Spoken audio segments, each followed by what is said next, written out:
Hello. Wow, that... Okay, popping in. That's fine. That's fine. Okay. Hi! Also, I don't think I adjusted this. Oops. Maybe I should do that, actually. Whoopsie. Can you tell I was a bit scattered before the stream? Just a little bit. Just a teensy little bit. Right, there we go. That's better. Good enough. Hi, welcome in. We are continuing Ghostpia today. We will probably be doing about 2 more episodes. Probably? I don't know. I might only do 1 because I think I've strained a muscle in my back, so it's actually quite difficult to sit up right now. But we'll see. We'll see how much I get through today. Yeah, we will be continuing with episode 3. I'm quite excited to see where this goes. This is mostly reading more than it is a game, but it's quite nice. I enjoy where the story is going. I don't really get it all the time, but it is quite fun. So yeah, let's continue on.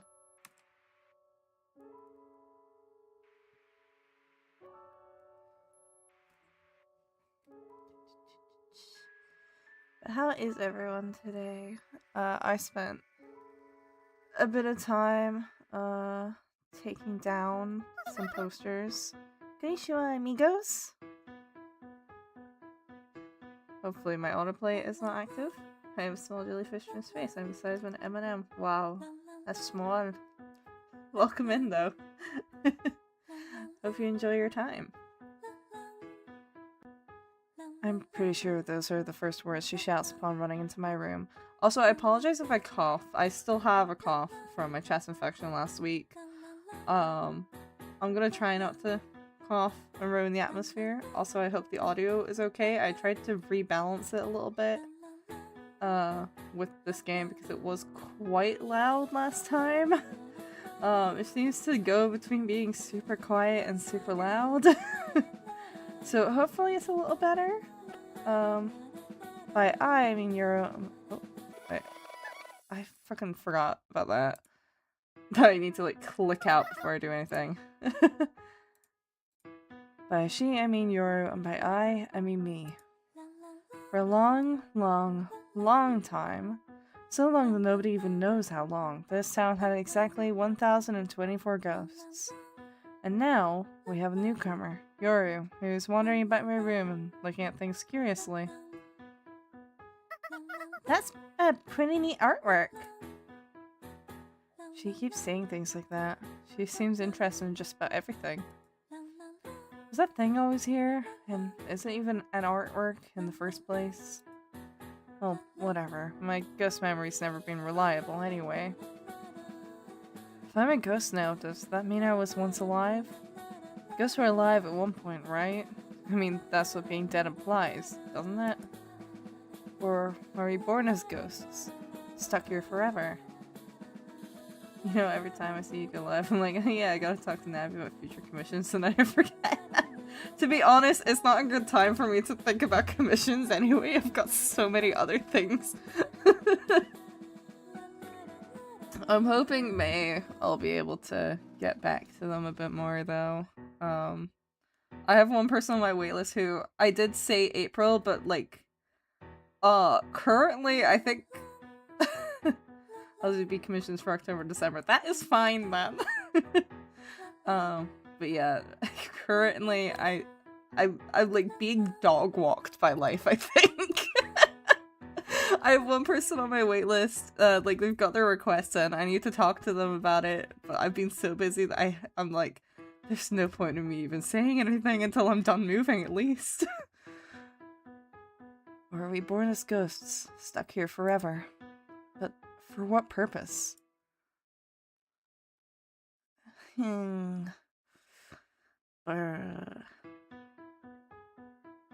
wish life would take me for walkies. That's weird. What is Nightbot responding to? Wait, that's really odd. Huh? Are there chat messages that aren't showing?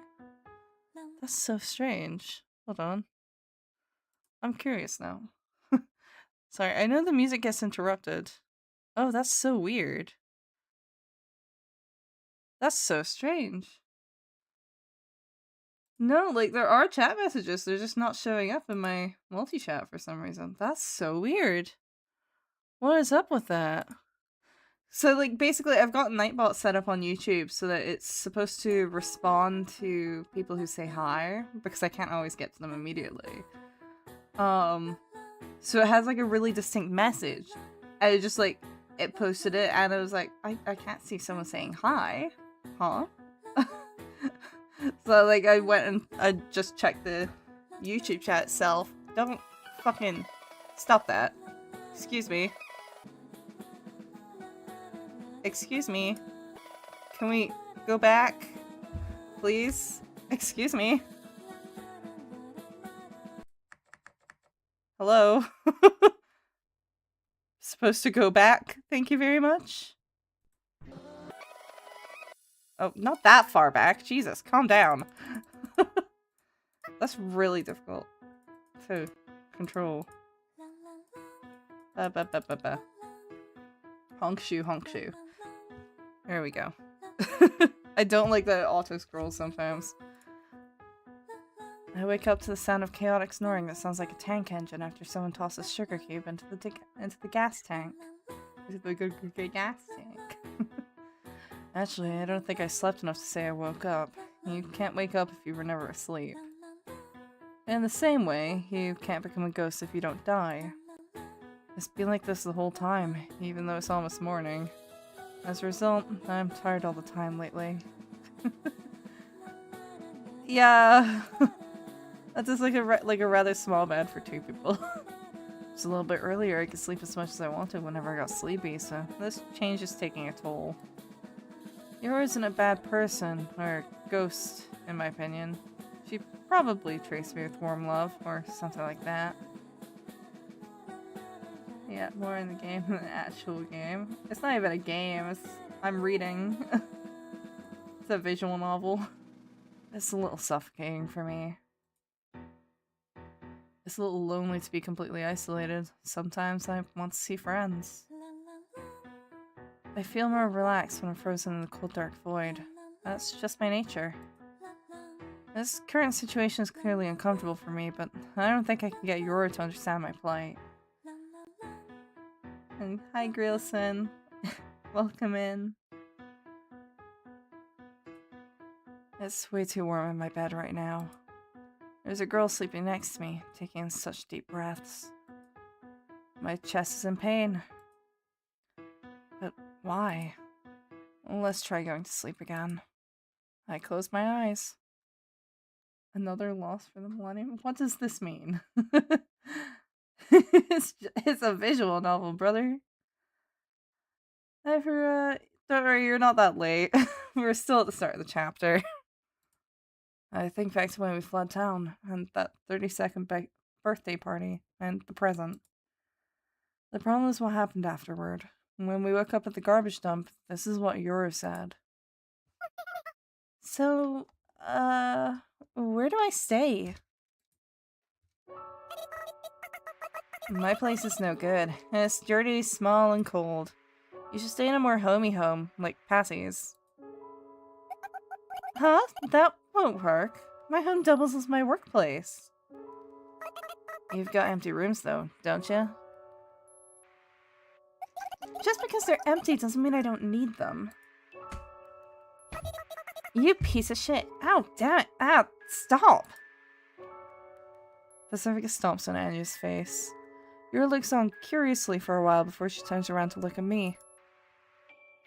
Looks like I'm in a pickle, huh?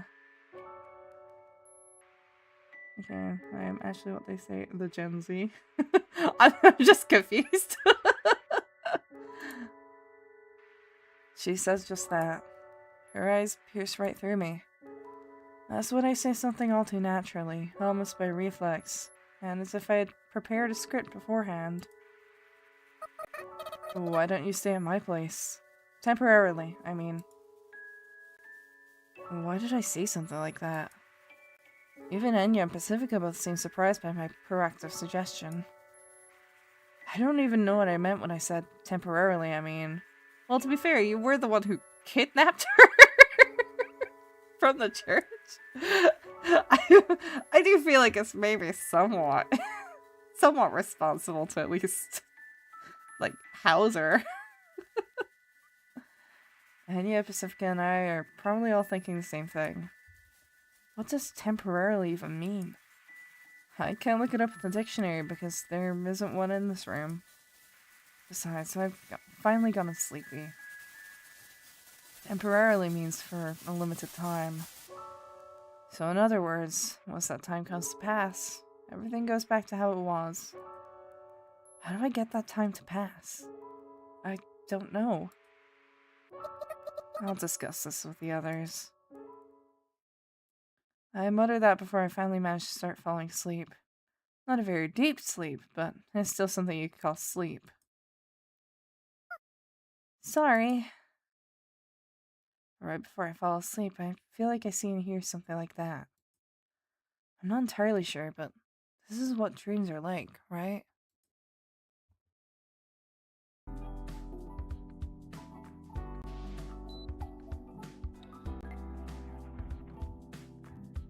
Here I sleep like a baby once I hit the bed. I wish that were me. I'm not a very good sleeper. I actually distinctly am not a good sleeper. Like, I'm incredibly bad at sleeping. It's actually impressive. I'm good at a lot of things. Sleeping is not one of them.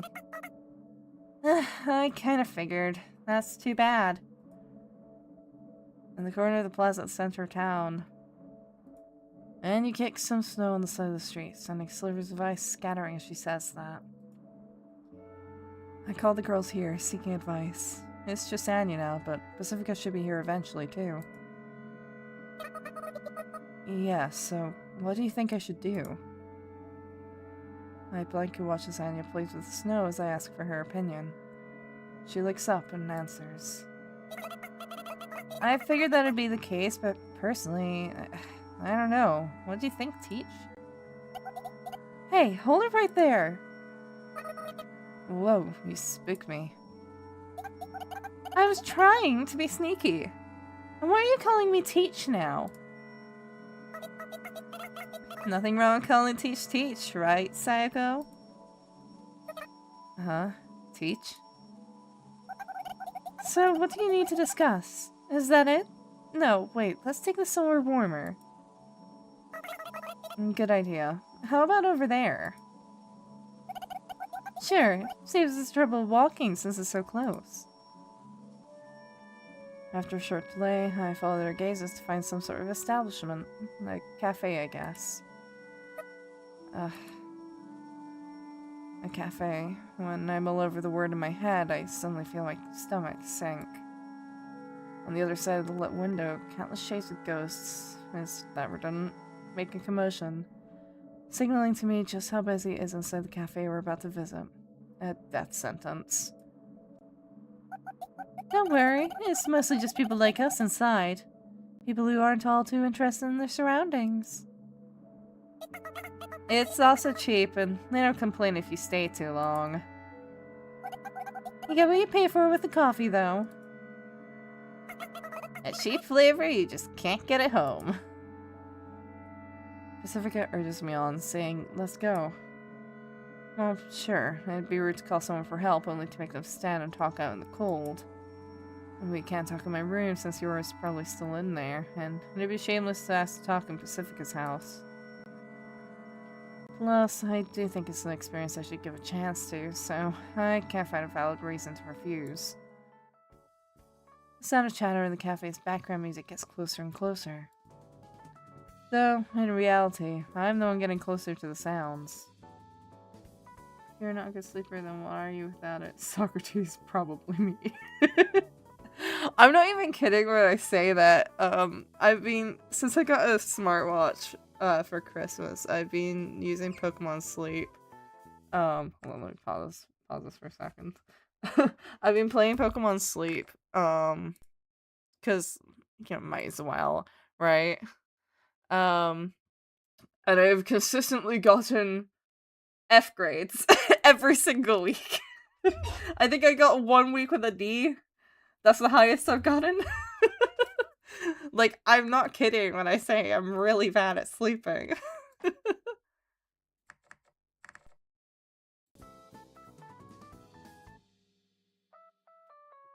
Calm down. It's just a cafe. You've been in restaurants and shops and stuff before, right? Same thing. Pacifica and Anya rush into the noisy establishment. Oh. The moment I pass the threshold, the chattering stops and the ghosts all fall silent. Let's leave. I tug on Pacifica's coat and manage to let out that whimper. There's a hell of a nuclear missile over there. Yeah, that's something, huh? I can't do it after all. Pacifica and Anya may be fine citizens, but I'm a burglar who raided the church. If they're seen here with me, it could cause them trouble. Oh, why? Sorry, could you move that chair for me? Thanks. Oh, yes, that's good, thank you. Pacifica pushes her way through the crowd of ghosts. Anya follows behind. I follow too, reluctantly. We head all the way to the only empty table. A round table deep in the back by the bathroom. We sit down. 3 normal coffees, please. Coming right up. That's hell. Watching streams of Pacific Standard Time is campaign, you have to sacrifice your sleep schedule, although it's perfect for me that the theme of this visual novel or ghost for my time zone. Yeah. The sound of Pacifica's voice, the shadow resumes. The difference is shocking, but it also relaxes me a little. I'm sure everyone's lost interest in us. I suppose we're not that interesting after all. I still can't let my guard down, though.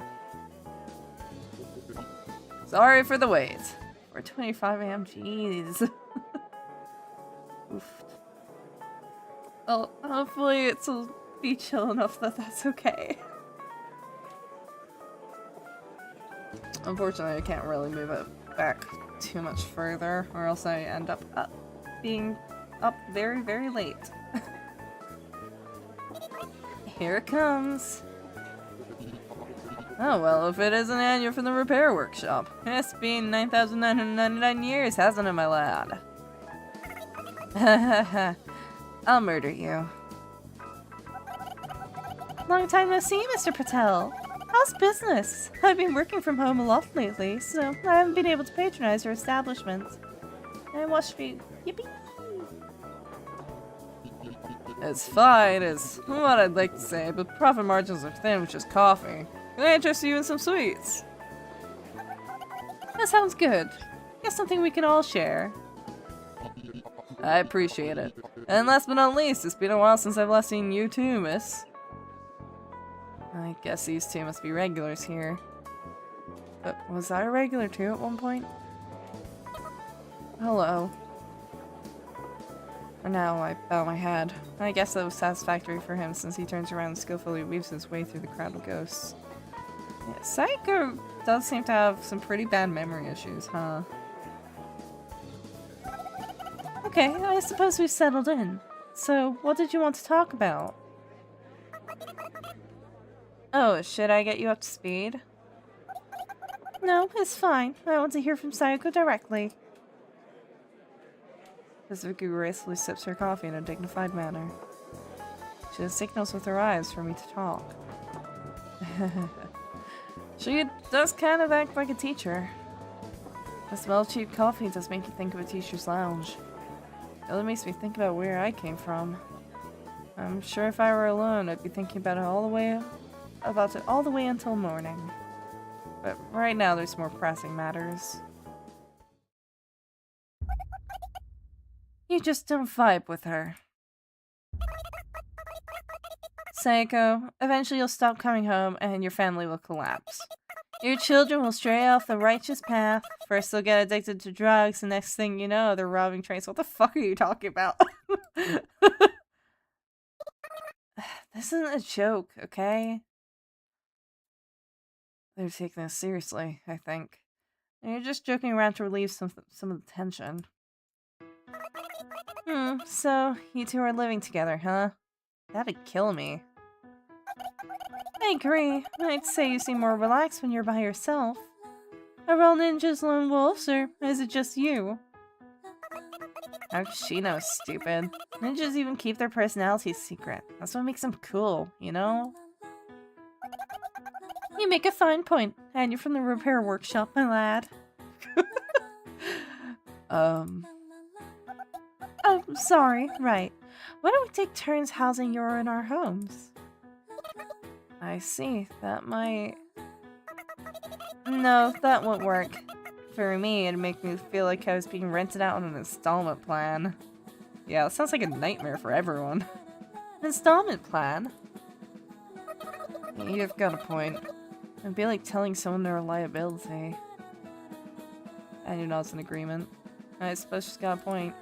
I feel a little ashamed of myself. It's like in the back of my head. I'm hoping someone will take Yoru off my hands. I'd hate it if I were the one being treated like someone else's oversized trash. Okay, let's break down the problem. Little Anya, here, take some notes. Aye, ma'am. Kazuka takes a memo pad out of her pocket. You have a pen? Yep. Anya pulls out a pen, seemingly out of thin air. But stop calling me Little Anya. So, first things first. Living together isn't working out for Sayako. Okay, Sayako loves living alone. And Yoru doesn't have a place to call her own. Let's see, Yoru has no home. These two issues are intertwined, but they're actually separate matters, aren't they? But if you solve one of them, the other will naturally disappear. Oh? I can't help but let out a voice of awe at the brilliance of her logic. I'm pretty sure I'm no good at this sort of logical thinking at all. It'd be nice if we could find an immediate solution, but that sounds hard. Let's approach the problem by tackling both issues at the same time. We've got no choice but to find a home for Yoru. I'll look around and see if there's any good places. Thank you. I'm always relying on your help. It's okay. Now, about the other issue. You mean, Sayako loves living alone. It's hard to deal with problems concerning someone's personal values, isn't it? I mean, some people just cannot live with other people. Like, not even, like, there'll be a source of conflict. They just don't vibe with it. There's plenty of people that just really need their space. I'm, like, halfway there. I like living with other people. I really dislike people showing up unannounced. Or, like, staying for extended periods of time. Even if I know them. I really struggle with it. Because of, like... if there's someone I don't know too well, or who I don't expect to be there, I'm like, ugh. And then I just don't leave. I don't leave my room. So I'm like, leave, please. Go away. That's not necessarily true. Say, Mr. Patel, what are you like when you're done with work? Well, when I'm done with work, I can stop making this dreamy customer service smile without an issue, you see? And once I get home, I sleep. Nothing else. I don't even say a word. Oh. My.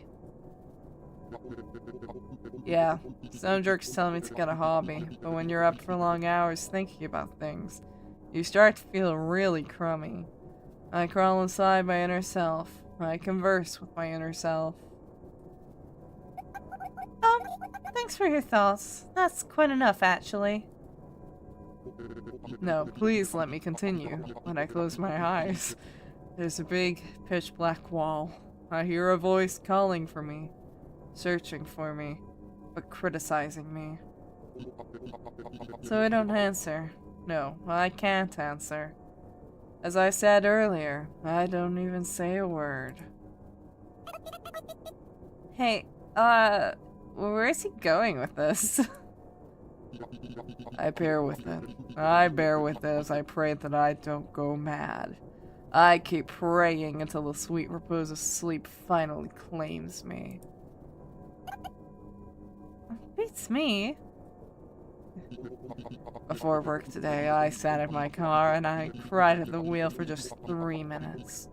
You girls should give it a try. Oh, and I'd really appreciate it if you'd realize that if I'm late opening up on any given day, that's what I'm doing. I see. I'll give it a try. Please do. Anyway, here's an assortment of cookies for you. Enjoy yourselves.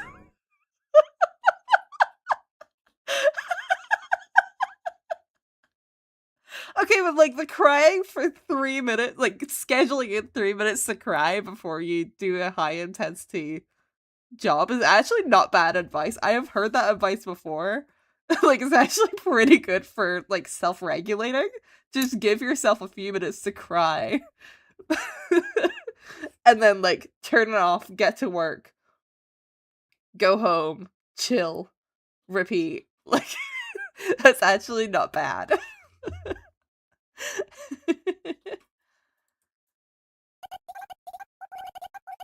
Actually, go back. A little while after Mr. Patel leaves, it takes us a few moments of silence until we can ignore what just happened and move on.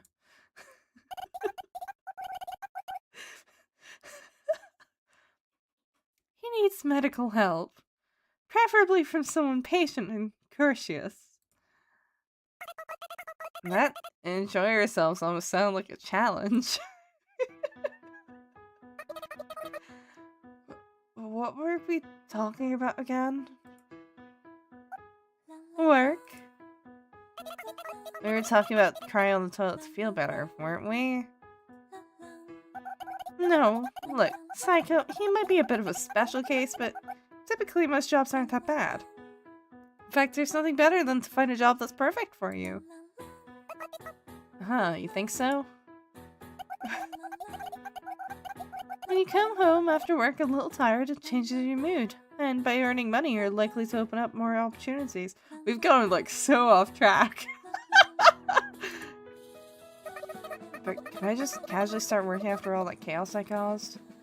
Nobody will try to kill me or anything? Well, I mean, what are they gonna do? Kill you and then you show back up again? Like, like, I mean, really? You're just gonna kill them first. That too. Good point. Astonishingly, I'm thinking pretty positively. Mr. Patel's despair, if that's the right word for it, has somehow given me a certain sort of courage. Not the same sort of courage I get when Pacifica and Anya are with me, but it's still courage nonetheless. Yeah, I think I'll give it a shot. Does this town have a job search office or anything like that? Not that I know of, at least. But I guess it's more of Mrs. Pacifica's specialty here. Oh? What kind of work does Pacifica do anyway? It's kind of obvious what Anya does, but Pacifica's job is an enigma. It must be something important if she lives in such a big house. Pacifica seems like she could do anything, but what does she actually do? True, that sort of work is indeed one of my specialties, so that should help. Okay, let's give it our best, Sayako. Okay. I should ask her now. It's better than them finding out later that I don't even know something as basic as that. Let me help too! Whoa, you spooked me. Hey, where'd you come from? I was hiding in the filthy sludge in your coffee cup. Oh my god, it's yet to be, I mean, Euro. Oh, she's good. Look, all these dialogues are very long. This is a visual novel. It's all dialogue. There is no game.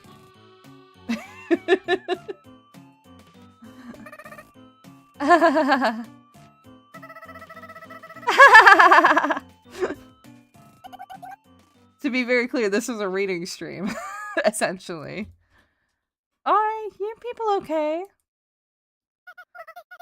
Perfectly okay. All I'm saying is that while I'm rooming with Sayako, I'm just a freeloader with nothing to do. How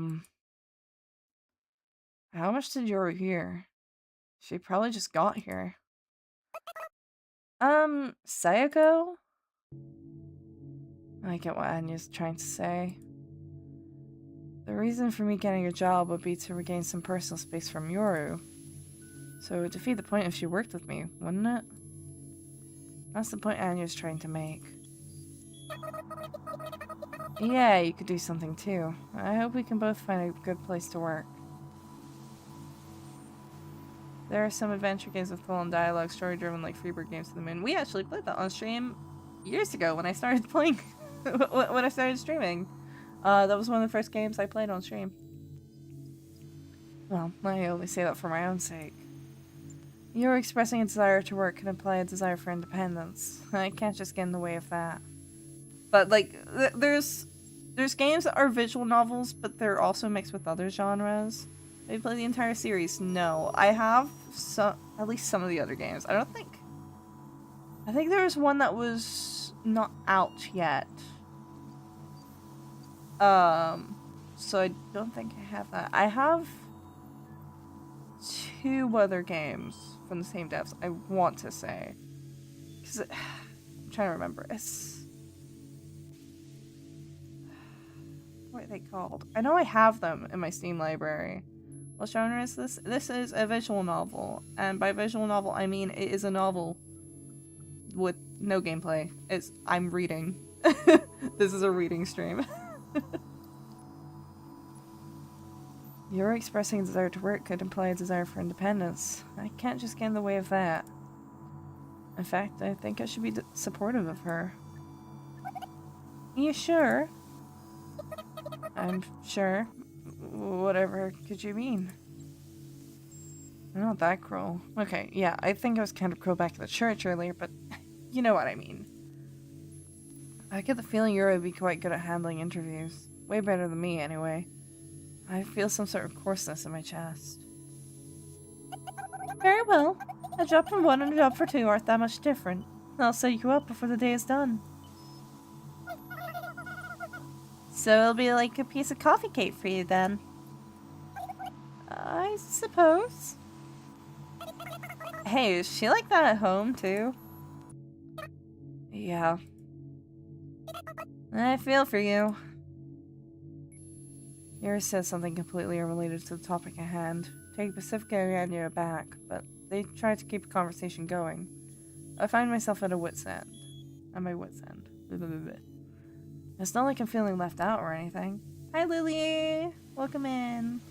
I hope you're having a good day. It's just that this sort of banter takes me back. As my consciousness starts to drift, I look outside the window. There's a good view of the plaza, including the towering missile in the middle of it. Yeah, that. Maybe it's like a giant gravestone. The names of 1,024 ghosts are etched upon that missile. The husk of a weapon of mass destruction that failed to carry out its mission. I'm doing alright. I'm feeling better. I've still got a little bit of a cough. I'm trying to not cough on stream. To the best of my ability, anyway. And I'm a bit sore. My back is kind of messed up right now. But otherwise, I mean, I say I'm good. I'm in the middle of packing to move, so that's fun. From where I'm seated, I can't see the part that has my name on it. Okay, I know you. You're the ninja girl. We even live in the same apartment complex. Pacifica says she set us up before the day is done. Please take care of yourself. I am trying. I thought she meant she'd get in touch with some contacts or something, but she even set us up at the same day interview. She's truly amazing. Is that so? Our prospective place of work is a cosplay shop on the outskirts of town. Oh, that's fun. We're in the back room of that shop right now. The employee interviewing us is a girl with a somewhat husky voice. She seems kind of punkish, so I was really nervous at first. But she has a very gentle, somewhat familiar way of talking, which is kind of relaxing. Yeah, I haven't seen you around lately, though. You been staying away from home or something? Anyway, you on the other hand, I don't know your name. My name's Yoru. I got it as a birthday present. I see. As a present, huh? Good for you. My name's Lauren. Call me Lo. It's the best we can do. I'm feeling depressed today. Oh no. Is there any particular reason for it? Or is it just like, just generally woke up on the wrong side of mad? Because I get that sometimes. Or sometimes I'll just have a day where it seems like everything goes wrong. And then like, okay. Yep, it sure is good. Thanks, Lo. Lauren, or rather Lo, gets up from her seat. Now then, let's see. First, I'll explain to you two how we bring in newly arrived stock and dispose of unsold stock. Yes, ma'am.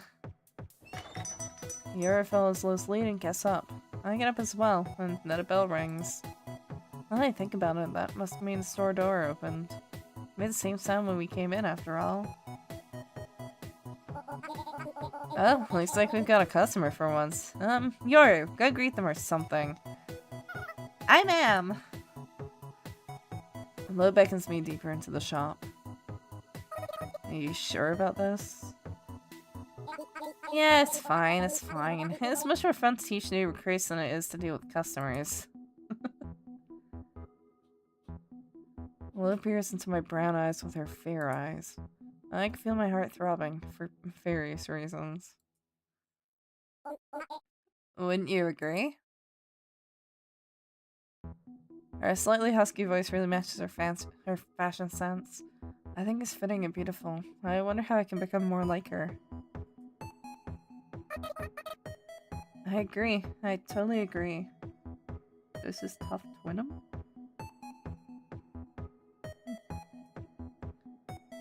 In any case, there's no way I could disagree with her. So, let's see. First of all, that box over there is newly arrived stock. Okay. And that box over there is unsold stock to be disposed of. You with me so far? Oh, question. Go ahead, ask away. They're both empty, aren't they? Ah. Yeah, I guess we rarely do receive new stock or dispose of unsold stock. Huh? Actually, now that you mention it, when was the last time we had either of those things? Maybe 9,999 years ago?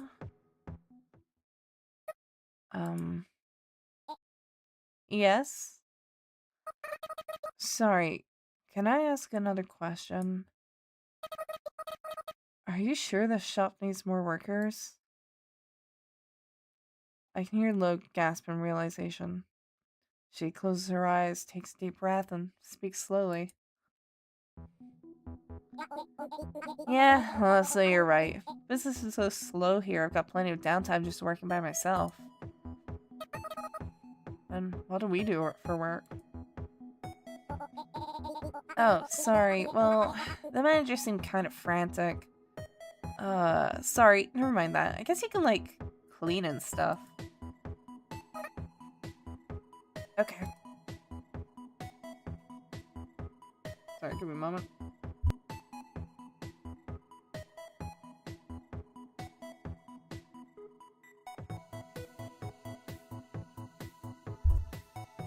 Oh no!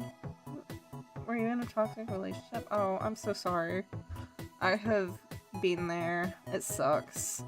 And it fucks you up for a while. Things get kind of awkward after that, so we both fell quiet. I think Lo's trying to come up with some sort of work the two of us can do, but the fact that she's not saying anything probably means that she can't think of anything. I wonder how that customer is doing. Oh, right. Sorry. I don't know what to say, so I just nod vaguely. Thank you! Right as Lo and I get back to the storefront, Yuri lets out a cheer loud enough to drown out even the store's loud background music. What, you actually sold something? No way, it's been ages since our last sale. I'm surprised, of course, but Lo is even more surprised. Is this store really that unpopular? It is a small town. As much as there may be like 1 or 3 people into cosplay, just only so many times you go into a cosplay store in a certain amount of time. Right? What did you sell? It must have been that frilly thing, right? No, it was the automatic rifle and the bulletproof vest. I said you look marvelous with them and the customer bought them. Oh dear. Like, actually, like, and yesterday you broke up with me over my issues. Oh, I'm so sorry. I hope it gets better though.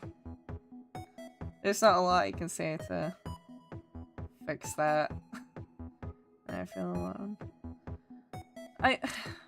I had the same thing when I got out of my last relationship, which was years ago. That relationship fucked me up bad enough. I was like, you know what? I think I'm good, actually. I just decided that I'm not really into dating. That was me, personally. Just like, yeah, that sucked, actually. I see. I guess it's finally time to get some new stock. So, does it seem like it'll be tough working here? She actually says she realized that she's fully staffed already. I feel a little uncomfortable as I say that. I'm sure Yura is quite employable as a customer service worker. I see. That's too bad. See you again sometime. Yeah, I'm real sorry about that. Feel free to drop by my room sometime, you two. It looks like neither Yura nor Lou seem to mind, so I guess it's all okay in the end. Ah yes, buying a rifle and Kevlar vest on a clothes store. Yep. My best friend since primary is coming over next week to keep me company. Oh, that's good at least. That's kind of them. I hope that goes well. And that you get to do some fun stuff with them. I don't really have any friends from school, actually. I have a few people I have, like, mild contact with, but it's very, very surface level. I'm not the most social person in the world. But yeah, I hope you two have a good time and that you can get your mind off of things, and I hope that the stream as well can also help you chill out a bit. Be sure to turn the heater on. Since summer, you basically said, yeah, no, I'm coming as soon as does next week, Thursday or Friday afternoon sound good. Give me a time and I'll be there. Oh, that's sweet. Yeah, hopefully that's fun and he can get you to cheer up a bit.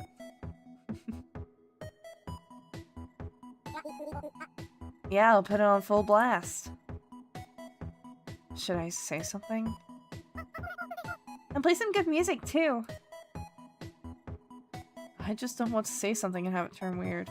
I mean, if it's like a fake rifle, a fake Kevlar vest, I mean, that tracks for a cosplay store. But I need the clarification. Was it a real, actual gun? Does it matter when everyone is already dead? I don't know. And I was like, yeah, and he said, cool, let me buy you something for it. I said, excuse me, Nat, and it does make me happy because I love streaming. Oh! Lovely, lovely. That sounds like a really good friend. I just don't want to say something and have it turn out weird. I don't want it to seem like I'm trying to avoid Yoro or anything, though, on second thought. I kind of am, but not in a bad way. Do I have the capability to convey such a nuanced thought? Your shoes are best. Oh. Thank you. I can play a little piano, so I'll practice. I'd like to hear some stories from you too. think it's wrong to, like, try and get some space from someone you live with, though. Because, like, I've had it with, like, people I love being around. But, like, if I'm around them too much, it does feel suffocating, right? And, like, there's very few people that it's not like that with, you know? Sometimes you just need space. Because I find there are some friendships that, like, if you're around them too long, you start getting frustrated because you're both being suffocated. So you're both, like, riffing on each other and riffing on each other. It's all fun, and it's all fun, and it's all fun, and then suddenly, like, because you guys are around each other all the time, you end up, like, just, like, little things start getting to you. And they keep getting to you, and you can't really say anything because you don't want to bring it up, but then it builds up, and you end up fighting, and it sucks. And then, because you're around each other all the time, all of your spaces overlap, and then you don't have any time away from each other, so it only gets worse. You know? You kind of need to have space from people somewhere. You can't have everyone in your business all the time, no matter how much you love having them around. I just look forward to them and I'm happy I found you. Oh, thank you. Same though, my boyfriend hated it, but my best friend doesn't mind it as long as I talk to him when I need him or miss him. Yeah. I think it's good to have some things with friends, but it's just like, if they're in every part of your life, it means that if you have a disagreement or a fight, like, you don't have a safe space away from that person. Like, there's nowhere you can go to let off any steam, and so it just builds up worse. Because, like, you're basically trapped in a situation where you can't get some breathing space, right? I had that a fair bit when I was younger. Like, I used to be around him 24/7, but my best friend was like, space, cool, yep, make sure you're okay, and text me when you need it, yep. It's, yeah. You need to have spaces away from other people. Sometimes it's, like, just away from certain people, like, at certain times, just so you're not suffocating each other. Hate being around my boyfriend is what I meant. Ah, yeah.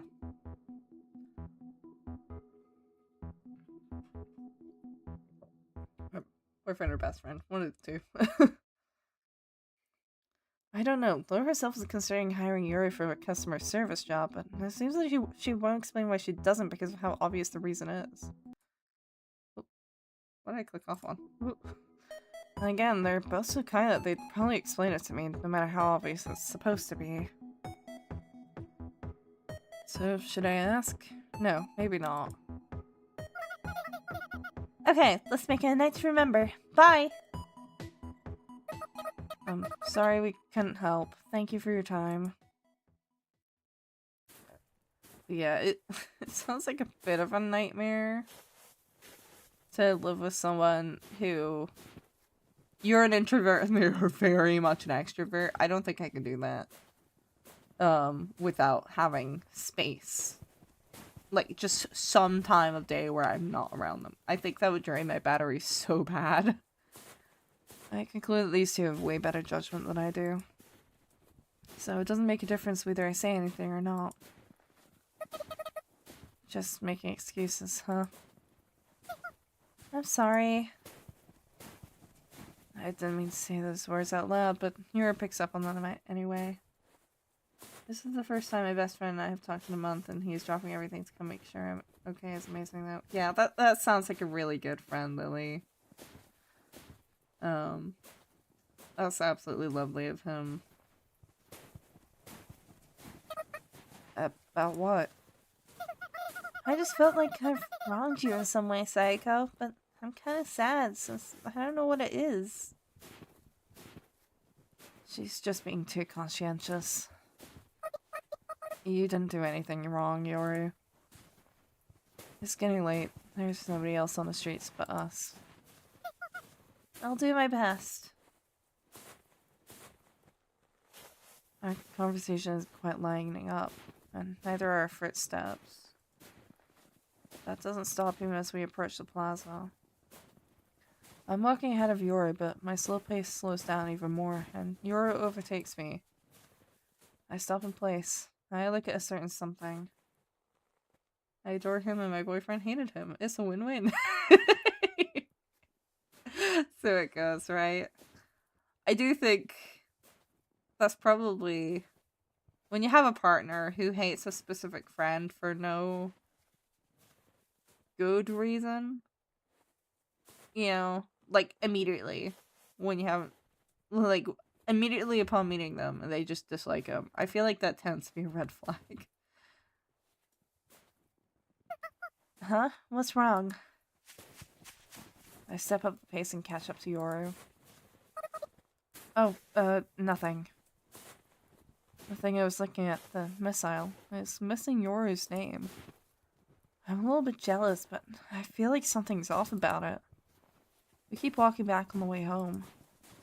As we walk, I think to myself, what would she want? Maybe I can just give the place to her. That's an option. You there, Sayako? Yoru speaks up without turning around. I'm here. You can hear my footsteps, can't you? Please stay with me, okay? My chest is in pain, but the air I breathe in is so close I feel both painful and cleansed.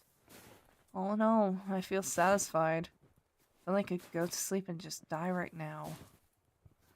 That's impossible. I can't die if I'm not even alive. I'll try. There's no real meaning to this conversation. There's no real meaning to us either, I'm sure. Just meaningless ghosts walking around a ghost town near the break of dawn. We're almost home.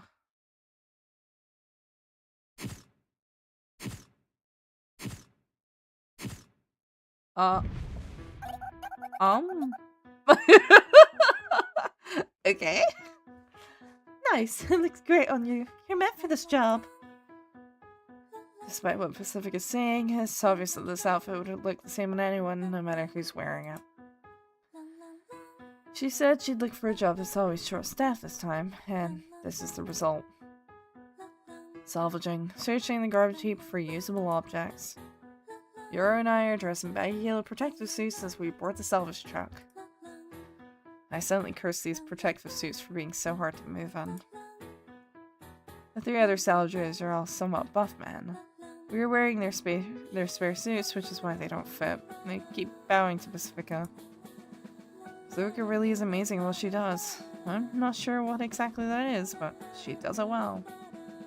My best friend came over in a snowstorm one day because we missed each other so much and we talked for ages. Oh. We're sectioned off the back of the truck with the men all sitting in the front on the bench seat. Nobody says a word. I can more or less see the backs of the men's heads through the window, but they're not even moving a muscle. They seem quite polite with the influential Pacifica, but I get the feeling they'll be strict with newcomers like us. Suddenly, Yoru speaks up. Excuse me, can I ask a question? What? If you want us to explain, we can do it when we're there. My boyfriend was like, why is he coming over before me? Yeah, no, that's a red flag. That's a red flag for sure. That tends to signal that they're gonna be mega possessive. Where does this bus go? Where does this bus go, you say? It's got awkward real quick. It's the awkward calm before the storm. You see, she's,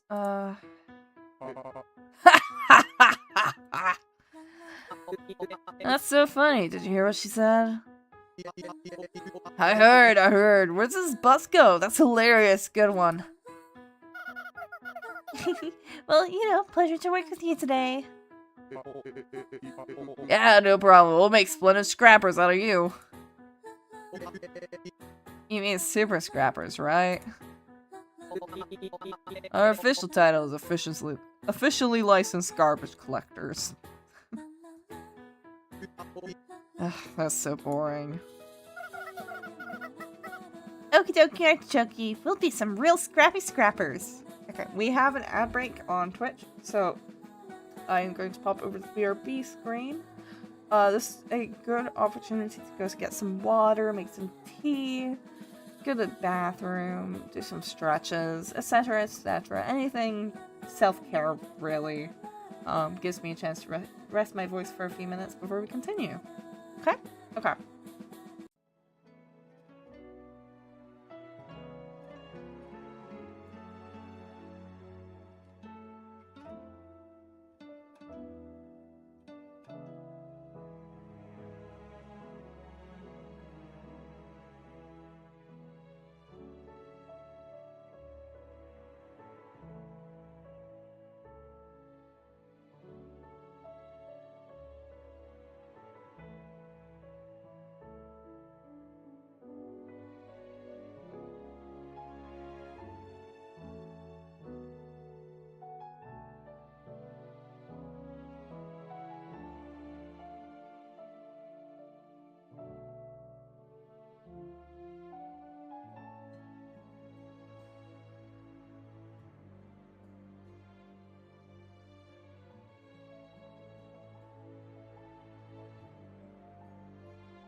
Okay.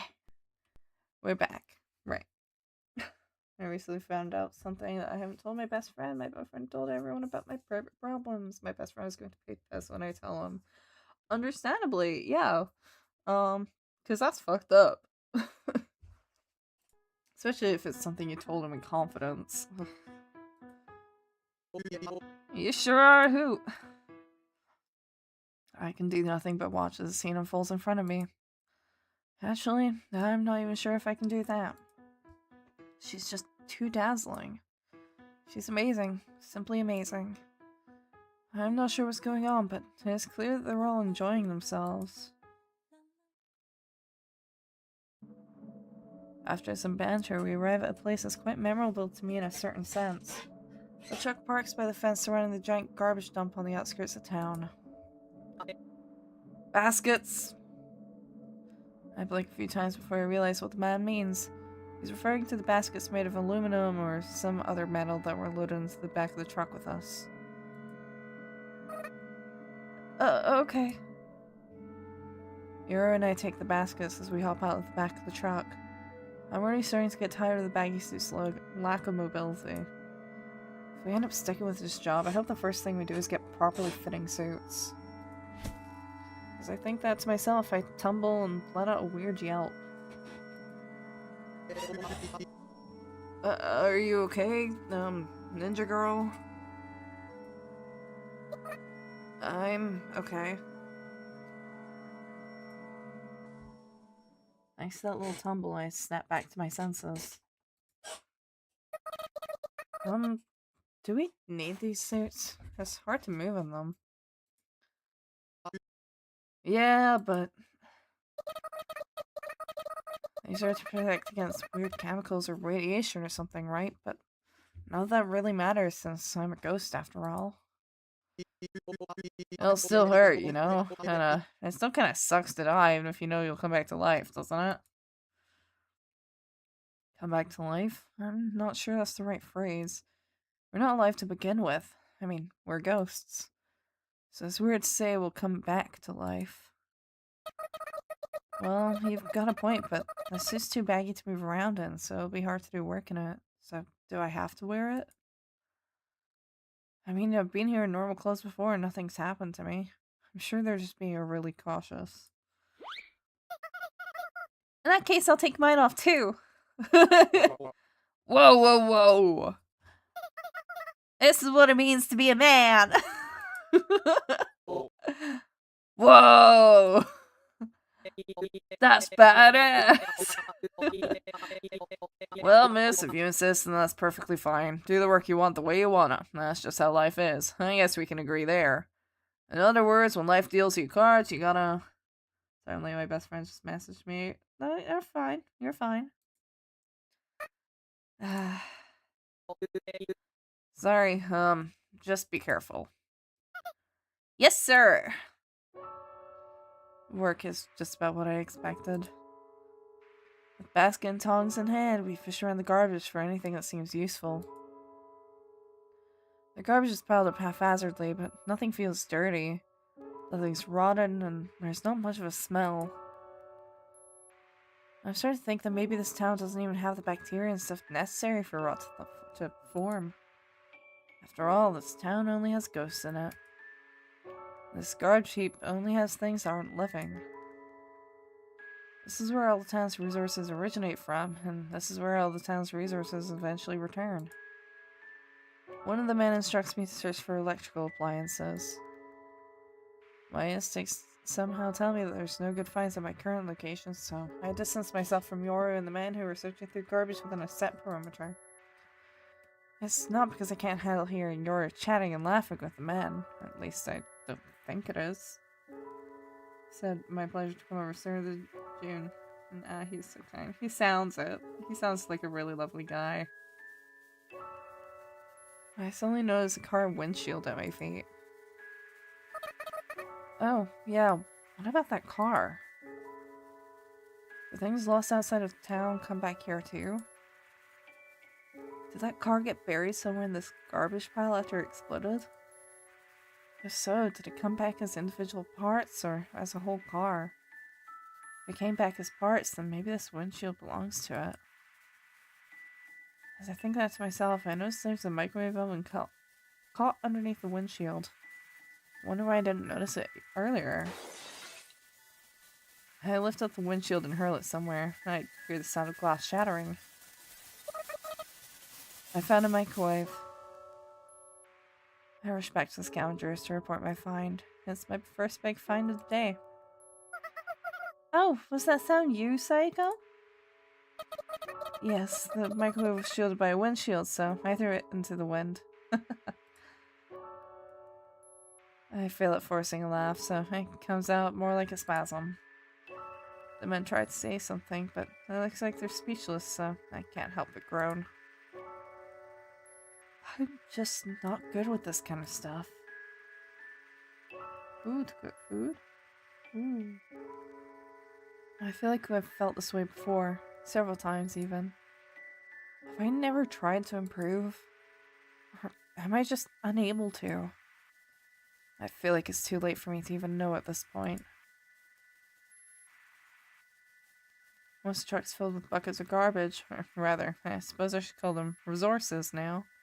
They make several stops in the outskirts of town, scavenger offices and workshops, I assume. Today was the best. Thanks, miss. Just eat food? Yes? They don't need to. Because we know that because Sayako just didn't eat for God knows how long and was fine. But she did feel hunger. It just didn't, like, actually do anything to not eat. So it seems more like a pleasure thing. You're welcome. So, what do you say, you two? Want to work with us? It's tough work, but we're happy to have you on board if you want. Sorry, but I don't think I'm cut out for this. My apologies. Thank you for your time. I see. It feels like they already knew what my answer would be, but they had to pretend they didn't. They have to uphold a pre-established harmony, I suppose. So, what about you, miss? Join us! We can play I Spy as we collect garbage. Hey, cut it out. It's her decision. I'm a little nervous. I'm sure Yora's all up for it. If she joins them, that means our relationship will change, which is what I thought I wanted, but now I'm not so sure. I take a deep breath and look at Yora from the side. If Sayako's not in, then neither am I. Yoru. I have to say something. I want to object. I want to tell her that she's making the wrong decision. I'm sorry. Yura apologizes, but for what? Why? I just don't know. I don't understand. Are you sure? Yeah, I agree. Are you sure, Pipe down, you. Sorry, but I've made up my mind. I'll come visit. Be sure to turn the heater on. With that, Yura starts walking. She grabs my wrist with surprising force coming from her slender arm. I managed to keep up with her despite stumbling a bit. Saiko, the night's still young, so why don't we go visit Mrs. Pacifica's house? We have to report to her after all. I nod my head vaguely, perhaps because I'm considering suggesting one more time that Yura could work there. But I'm sure she has no intention of doing that, so there's no point in saying anything about it.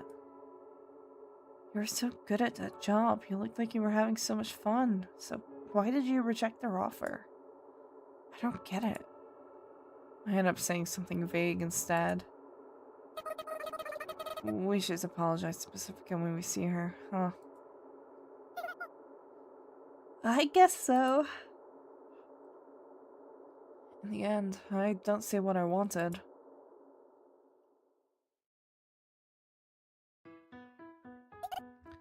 I see.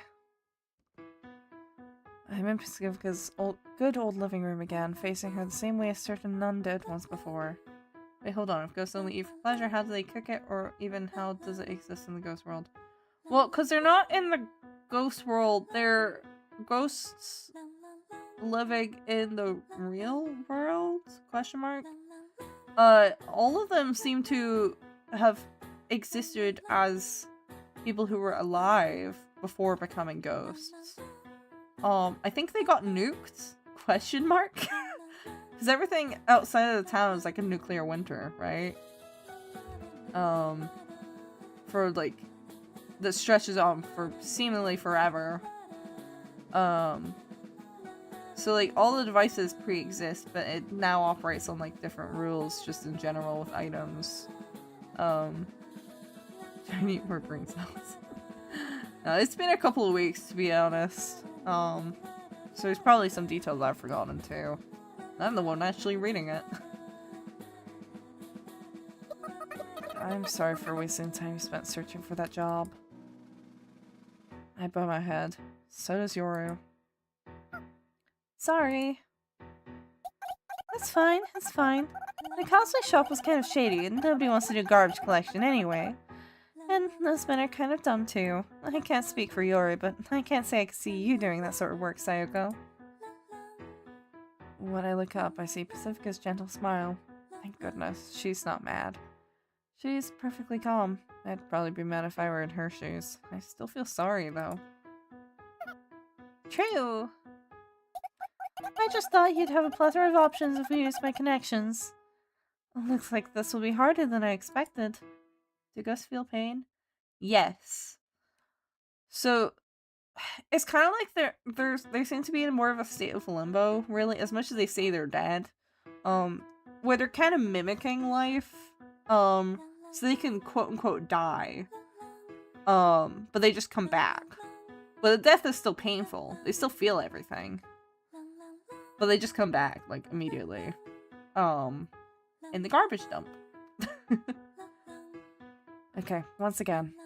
What exactly does Pacifica do? I want to ask that, but there's no way I can. But how can you expect me not to want to ask? I start to debate myself, but stay silent in the end. There's no point in forcing yourself to do a job that you'll quit immediately. I think manual labor only shows its true advantages if you're employed in the long term. Just take your time searching. I'm so glad to have your help. You are too, right, Sayoko? Yeah, I'm glad to have your help. Sorry for the trouble. Especially, it's like they don't really need to be paid, right? It doesn't seem like they have rent or anything anymore. I'm gonna make coffee. Nice. I hope it tastes good. Or at least not bad. I don't know. I know a lot about tea. I don't know very much about coffee. We're friends, aren't we, Sayoko? I hear the front door start to open. It's probably Anya. Pacifica said she'd be here later.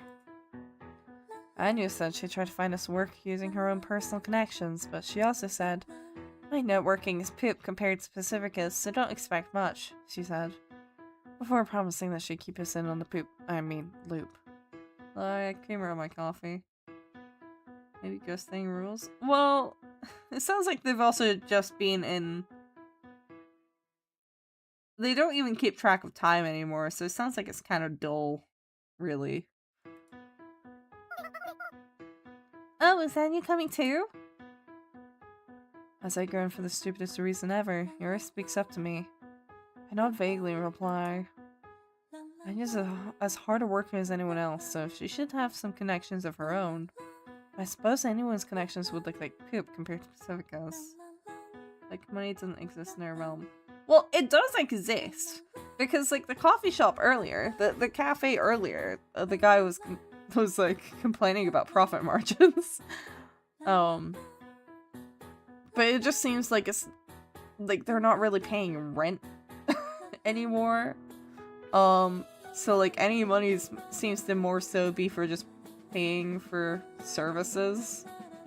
And, like, most people get stuff from the garbage dump.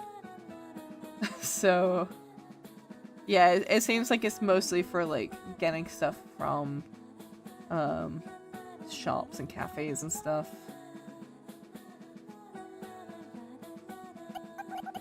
Let's splash some hot water on her as a penalty for being late. Yay! She's kind of scary when you think about her like that. Pacifica hands you a kettle full to the brim with hot water as she gleefully waits by the door. Jesus. What if she's got a dreadful side to her that I don't know about? Wait, I guess it's obvious that she does have a dreadful side to her, but what's truly dreadful is not knowing what it is. When I do come to know that side of Pacifica, will I be able to keep loving her the way I do? What if I told her all of this? I can only imagine the worst. I don't want her to hate me. After all, regardless of the path that brought us here, she's the one who reintroduced me to the outside world like this. Maybe I should discreetly ask Anya once she's here. I'm sure that'd be better than asking Pacifica herself. As soon as I make up my mind, the living room door opens loudly and... Don't move! The man shouts coldly as he barges in the room, tearing the casual mood to shreds. In his hand is a high-caliber pistol big enough to be used as a blunt weapon. All of us freeze and fall silent. Hey, Mort, the only people who can come visit my office with an appointment are top priority clients and my friends. And I don't have any top priority clients yet, so that means only my friends can visit unannounced. And you're not my friend. Please set up an appointment by phone and come again. You shitty bitch, you ruined a once-in-a-millennium business opportunity. How dare you? How dare you make that face at me? Please don't get the wrong idea. I only did my job. It's the truth that you cut corners, isn't it? You came here to bark at me, you're barking at the wrong tree. Damn you! Now put down that dangerous thing before you regret it. What? Do you have any idea what situation you're in? Wow, so cool! I zoned out due to the surprise, but Yura's ambiguous murmuring snaps me back to reality. We're up against one man. He must be tired holding up that gun or something since his hand's trembling. I don't think he's used to wielding a gun. In any case, judged by his stout protruding belly, he probably can't move very quickly. I didn't want that gat bastard to beat me. I've done everything I could to win. But then you had to butt in and ruin everything. You're the one who leaked everything to the company, weren't you? That's right. I did my job. My hands are clean. How dare you say that when you've been using your position to line your own damn pockets with such outrageous margins? Everything will be fine. I can take this guy. The situation itself isn't good, but I'm happy at the possibility that it could be useful to Pacifica. So what do you want me to do? I want you to die. What's the point? I'll just come back, you know? You have the brain of a child, Mort. Pacifica's voice is cold. Cold enough to freeze the steam this man's been spouting. I can at least make you writhe in pain by filling you with lead. There's plenty of time to regain your company's trust. You've got all eternity, naturally. Are you unable to make a rational decision?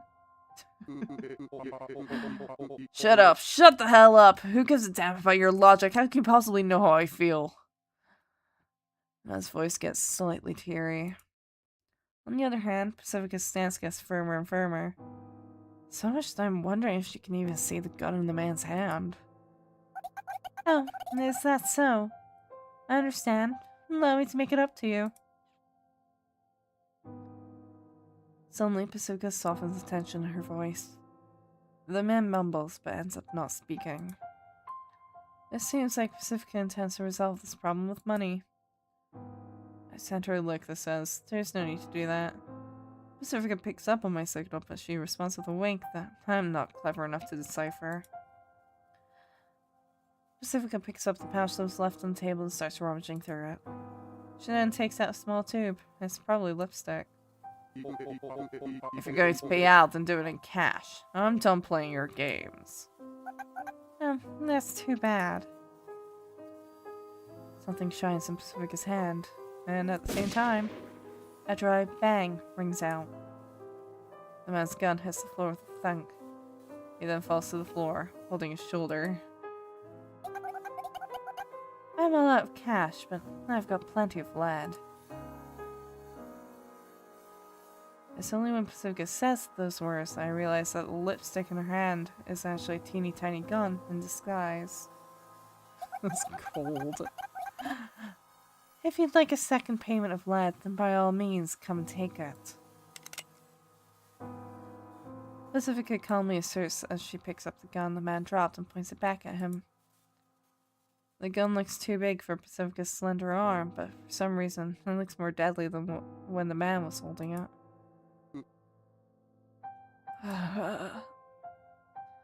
The man mumbles and groans, but no intelligible words come out.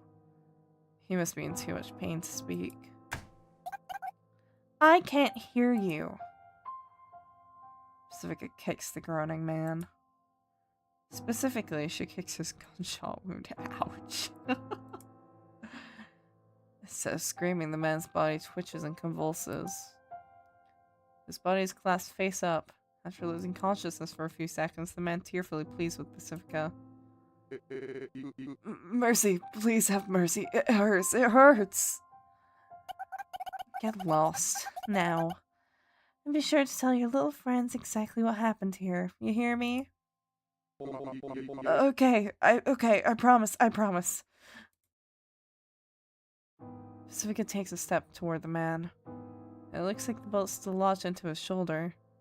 The man squirms to get some distance, perhaps having recalled the pain of being kicked in the gunshot wound moments earlier. Know your place, shithead. Those final words, Pacifica shoves the sole of her boot as far into the man's rear as physically possible. The man skulls away surprisingly quick, as if borrowing the momentum from the kick. Phew. And Yoru is so excited about this. I look at Yoru beside me. I kind of expected it, but her eyes are sparkling even more than I had imagined as she rushes up to Pacifica and hugs her. That was amazing! Say that line again. Hasta la vista, baby! I didn't say that. Yo, what did I miss? Anya suddenly pops in through the door the man left wide open. Looks like things got kind of weird here. That what's his face guy was here, wasn't he? You saw him leave, didn't you? I've already taken care of him. Oh, that thing worked like a charm. I'd like to order a dozen. I quite like that sort of thing. The lipstick gun? Oh, seriously? I'm quite proud of my handiwork on that one. Wish I could improve the shell ejection, though. I know it can't work out exactly like the movies, but still. What does Mrs. Pacifica do exactly? Yura whispers in my ear. I feel ever so slightly relieved to know that she'd been wondering the exact same thing as me. I'm not sure, but she's probably some sort of agent. An agent? Of what? Something. Once that non-committal word leaves my lips... Excuse me? Once that non-committal word leaves my lips, I realize I sound just like Yoru. It's kind of embarrassing. So, how's the new job go? Looks like it wasn't a good match. You got any leads? Nope, nothing. Sorry. I tried looking, but everywhere I looked, places were neither understaffed nor overstaffed. Just staffed. I see. I'm really sorry. No, I'm not blaming you or anything. I just think it's interesting. I know what you mean. This town just seems like a perfectly put together machine meant exactly for the number of people in it. Maybe the town's just optimized that way, since it's always had the same number of people? 1024. That's the ghost town's ghost population. With the addition of Yoru, that's 1025. Of those 1025 ghosts, 1023 are employed. Yoru and I are the only ones left out. Oh, but I did borrow that lemonade stand. Can a lemonade stand even make money in this cold as hell town? Are you sane? You didn't catch Claire's stupid, did you? Anya mumbles a story about how she originally made that lemonade stand as a set for a play, but it's perfectly functional.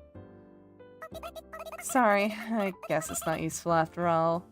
Maybe I did catch Claire's stupid. Coffee, please! And with that, she throws herself onto the sofa.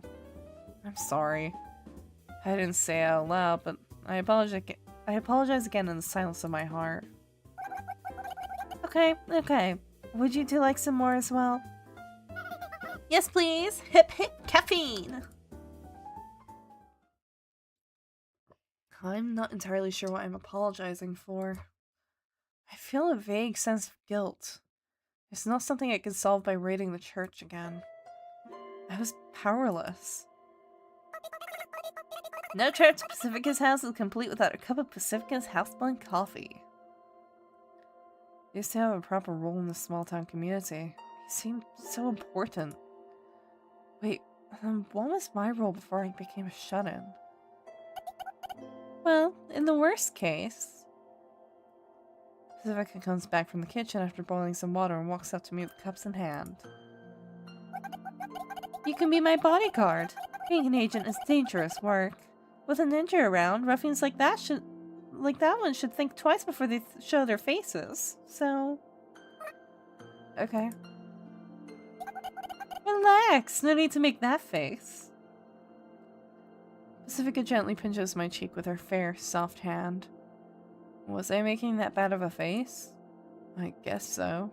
But why? I'm flustered. I don't want to rebuke myself for taking advantage of people's kindness like this all the time. I have nothing to offer. A bodyguard. I never thought of that. Milk or dry, Sayako. That's why, even if I became Pacifica's bodyguard, I'll never feel useful, no matter how many enemies I take down. It doesn't change the fact that I'd still be taking advantage of her kindness. Oh, we forgot to splash Anya with hot water. It's not too late, you know. I'm not sure what you're talking about, but please forget about it for the rest of eternity. I've got a suggestion for Yoro when we get home. If she's receptive to the suggestion, I'll discuss things further with her, as much as possible. That way, I'm sure even I'll be tired enough to fall asleep without having to worry about her snoring. I think to myself as I watch Yoro brandishing the kettle.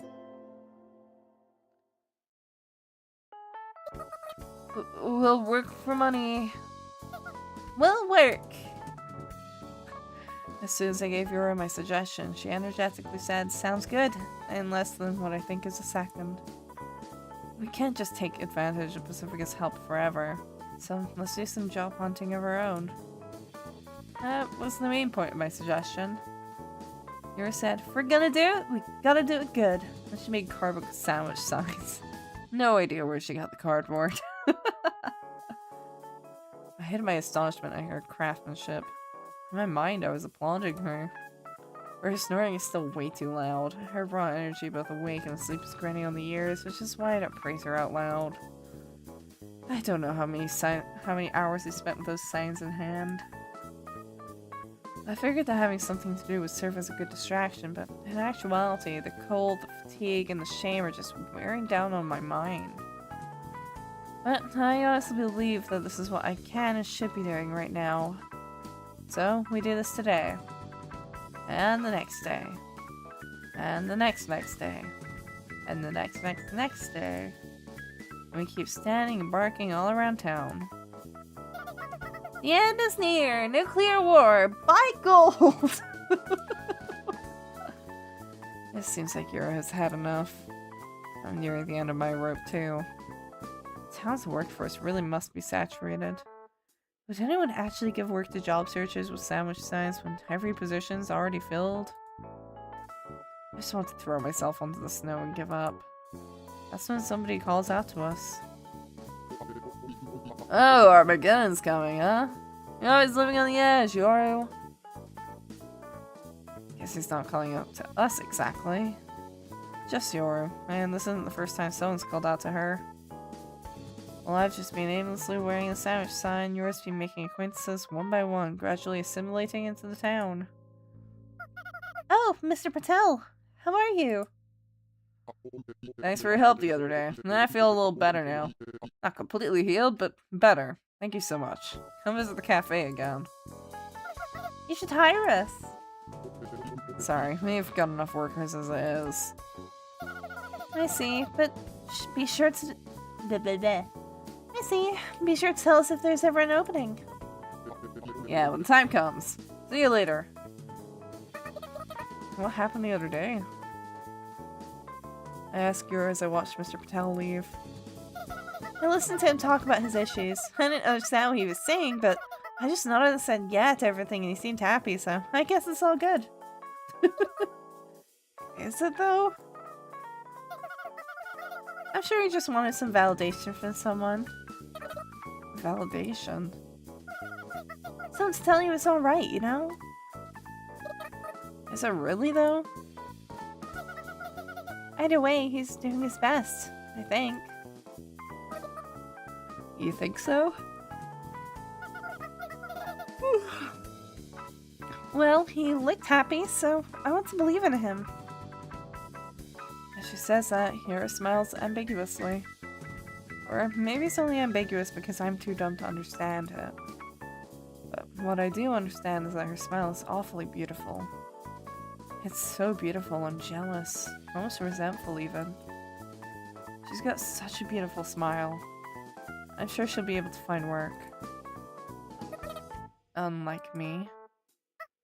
What? Oh, nothing. I'm going to go over to that street. You stay at the plaza.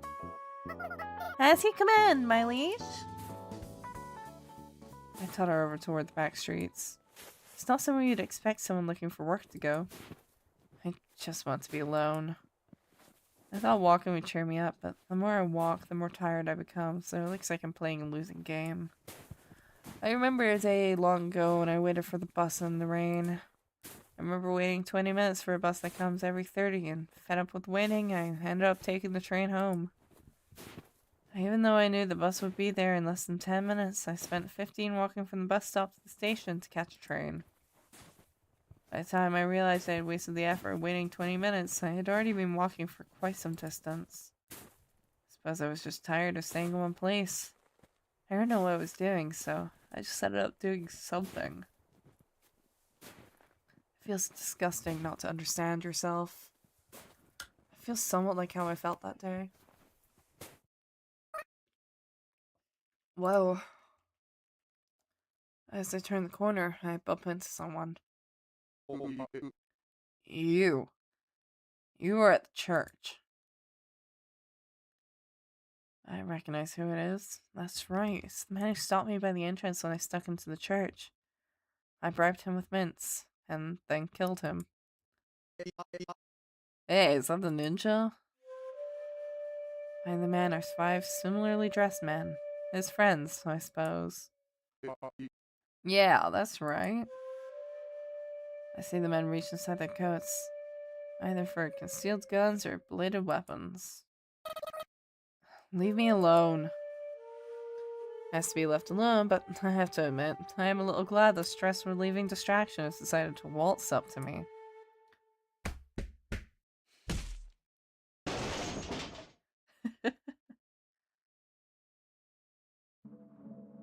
When I come back home with a broken sign and a little bit of cash, I'm greeted by Yura and some unfamiliar furniture. Where'd you get all of this? Welcome home. I was given these. You were given them? Yep. And I got some food too.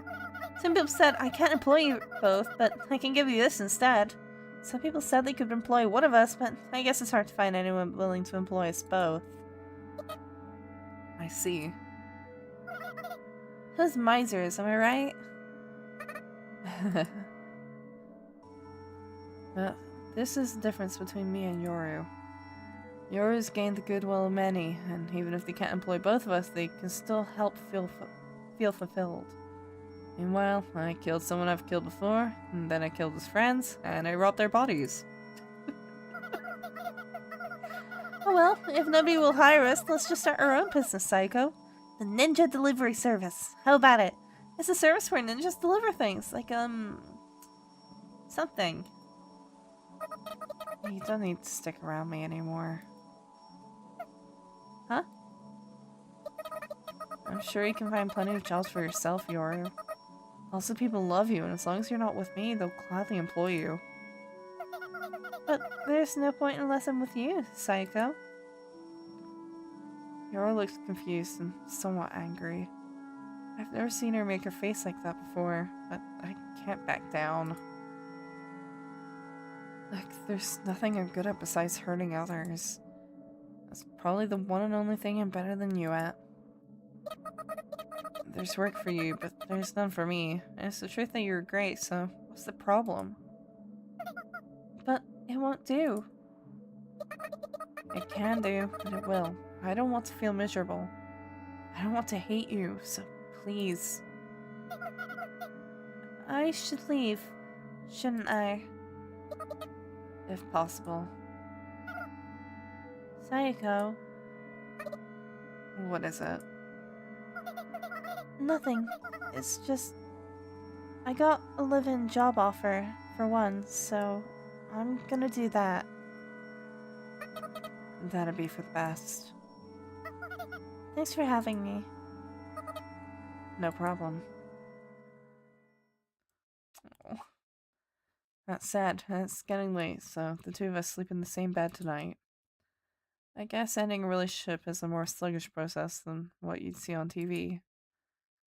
Yoro unexpectedly sleeps quietly, neither snoring nor stirring. See, you can do it after all. After becoming the worst woman in the world, I mutter to myself as I feel her warmth in bed.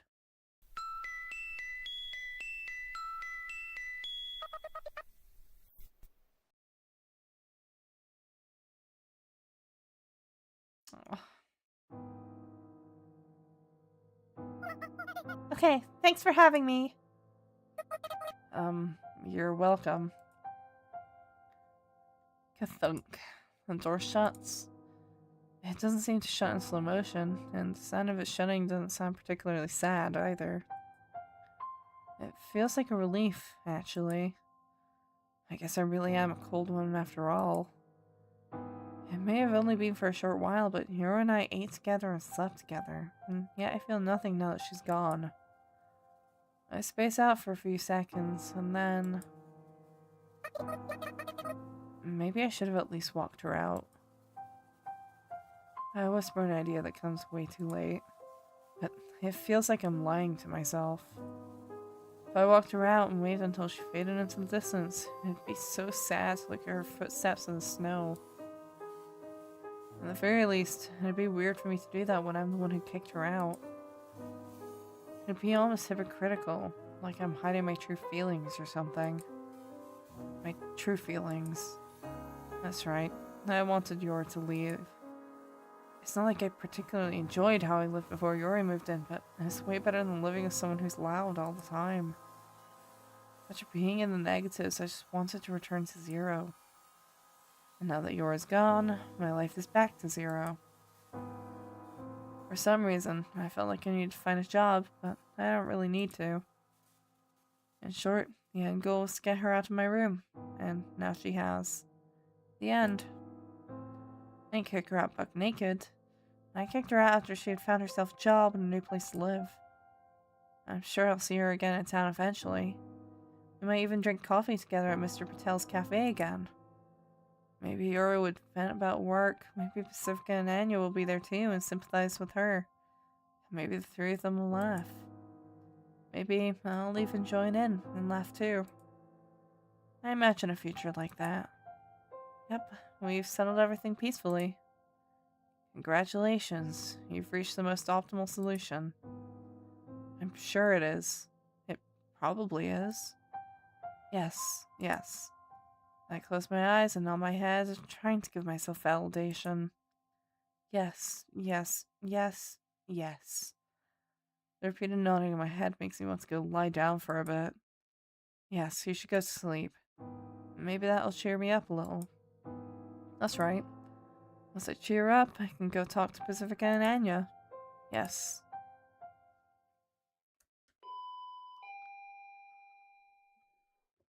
My eyes snap open when the doorbell rings. So, yeah, Psycho has, like, a real issue of, like, shutting people out, right? So I kind of get it in this situation.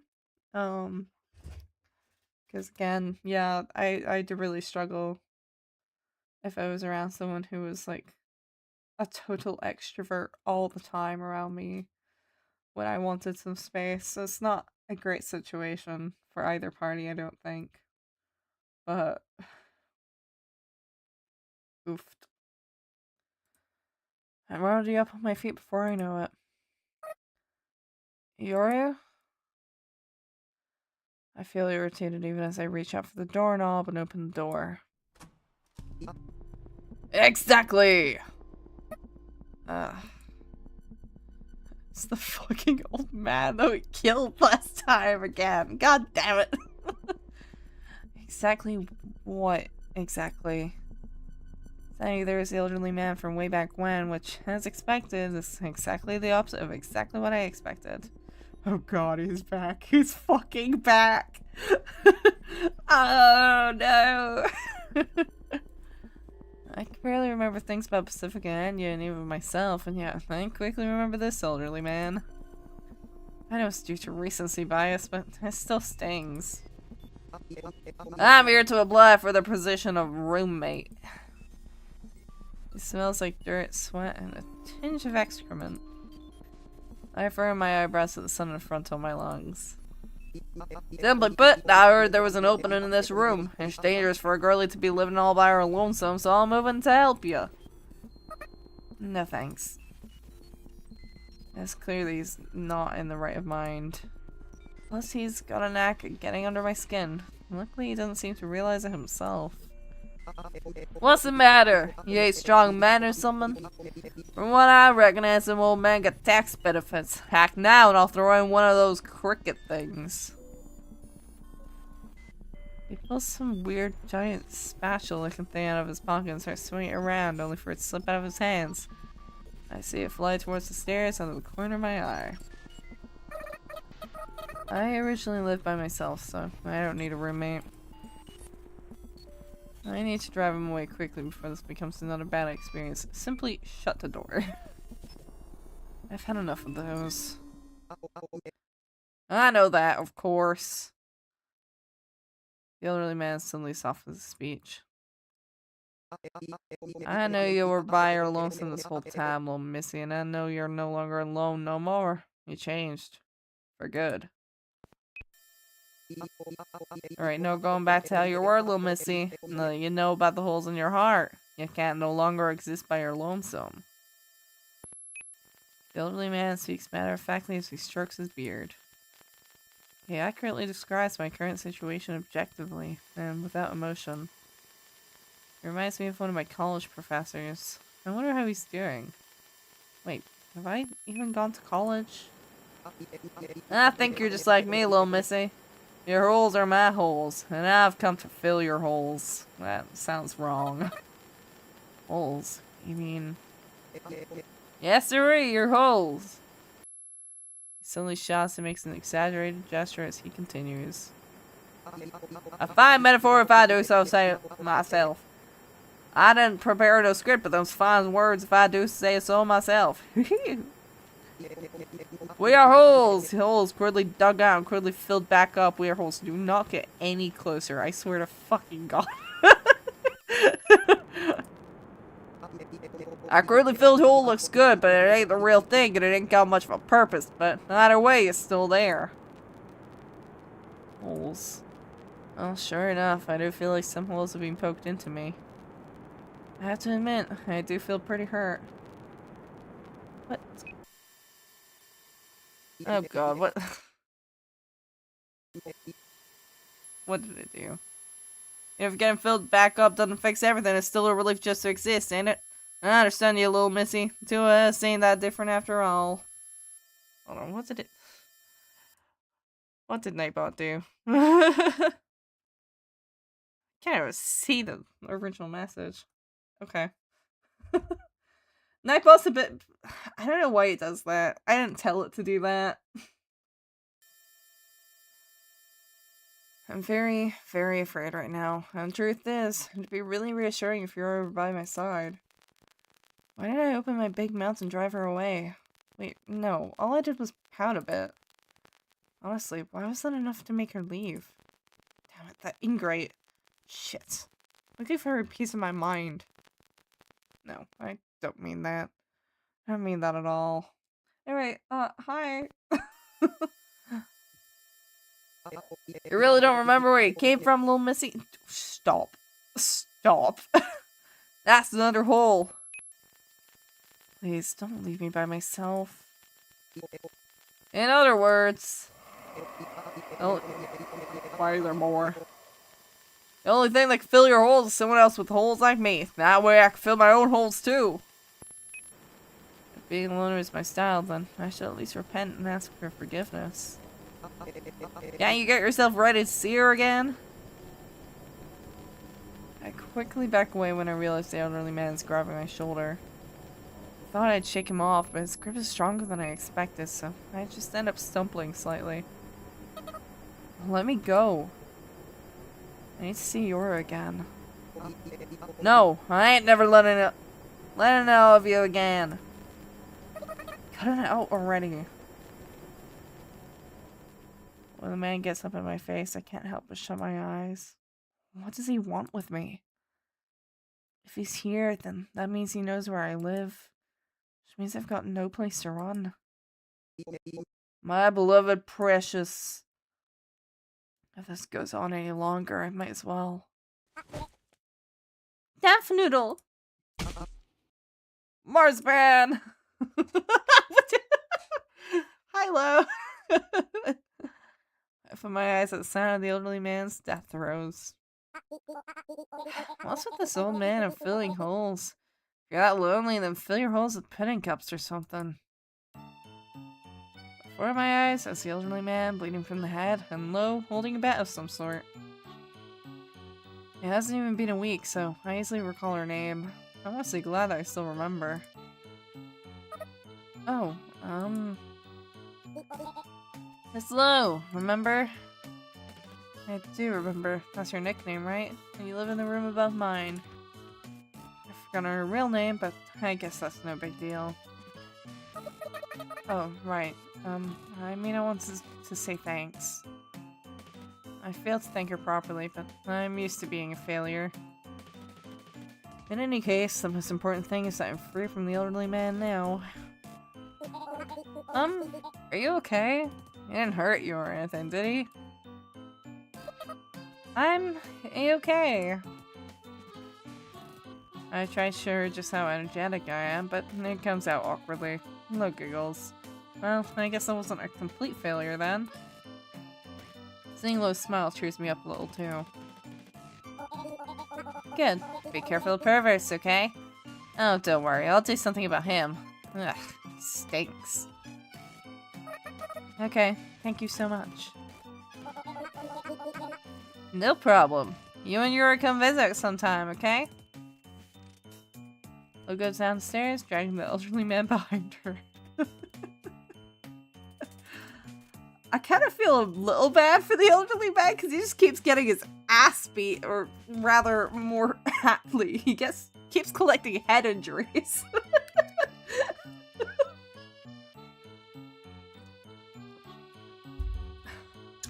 Yeah, I really need to go and fix the YouTube Nightbot because I only recently added it. I tried my best to set up. I need to see if I can make it turn off the caps lock warning though. It really don't need to do that. I don't know if it's like skipping messages or what. I don't know what's up with that. The man leaves behind a trail of blood. I'll come by when I've got the chance.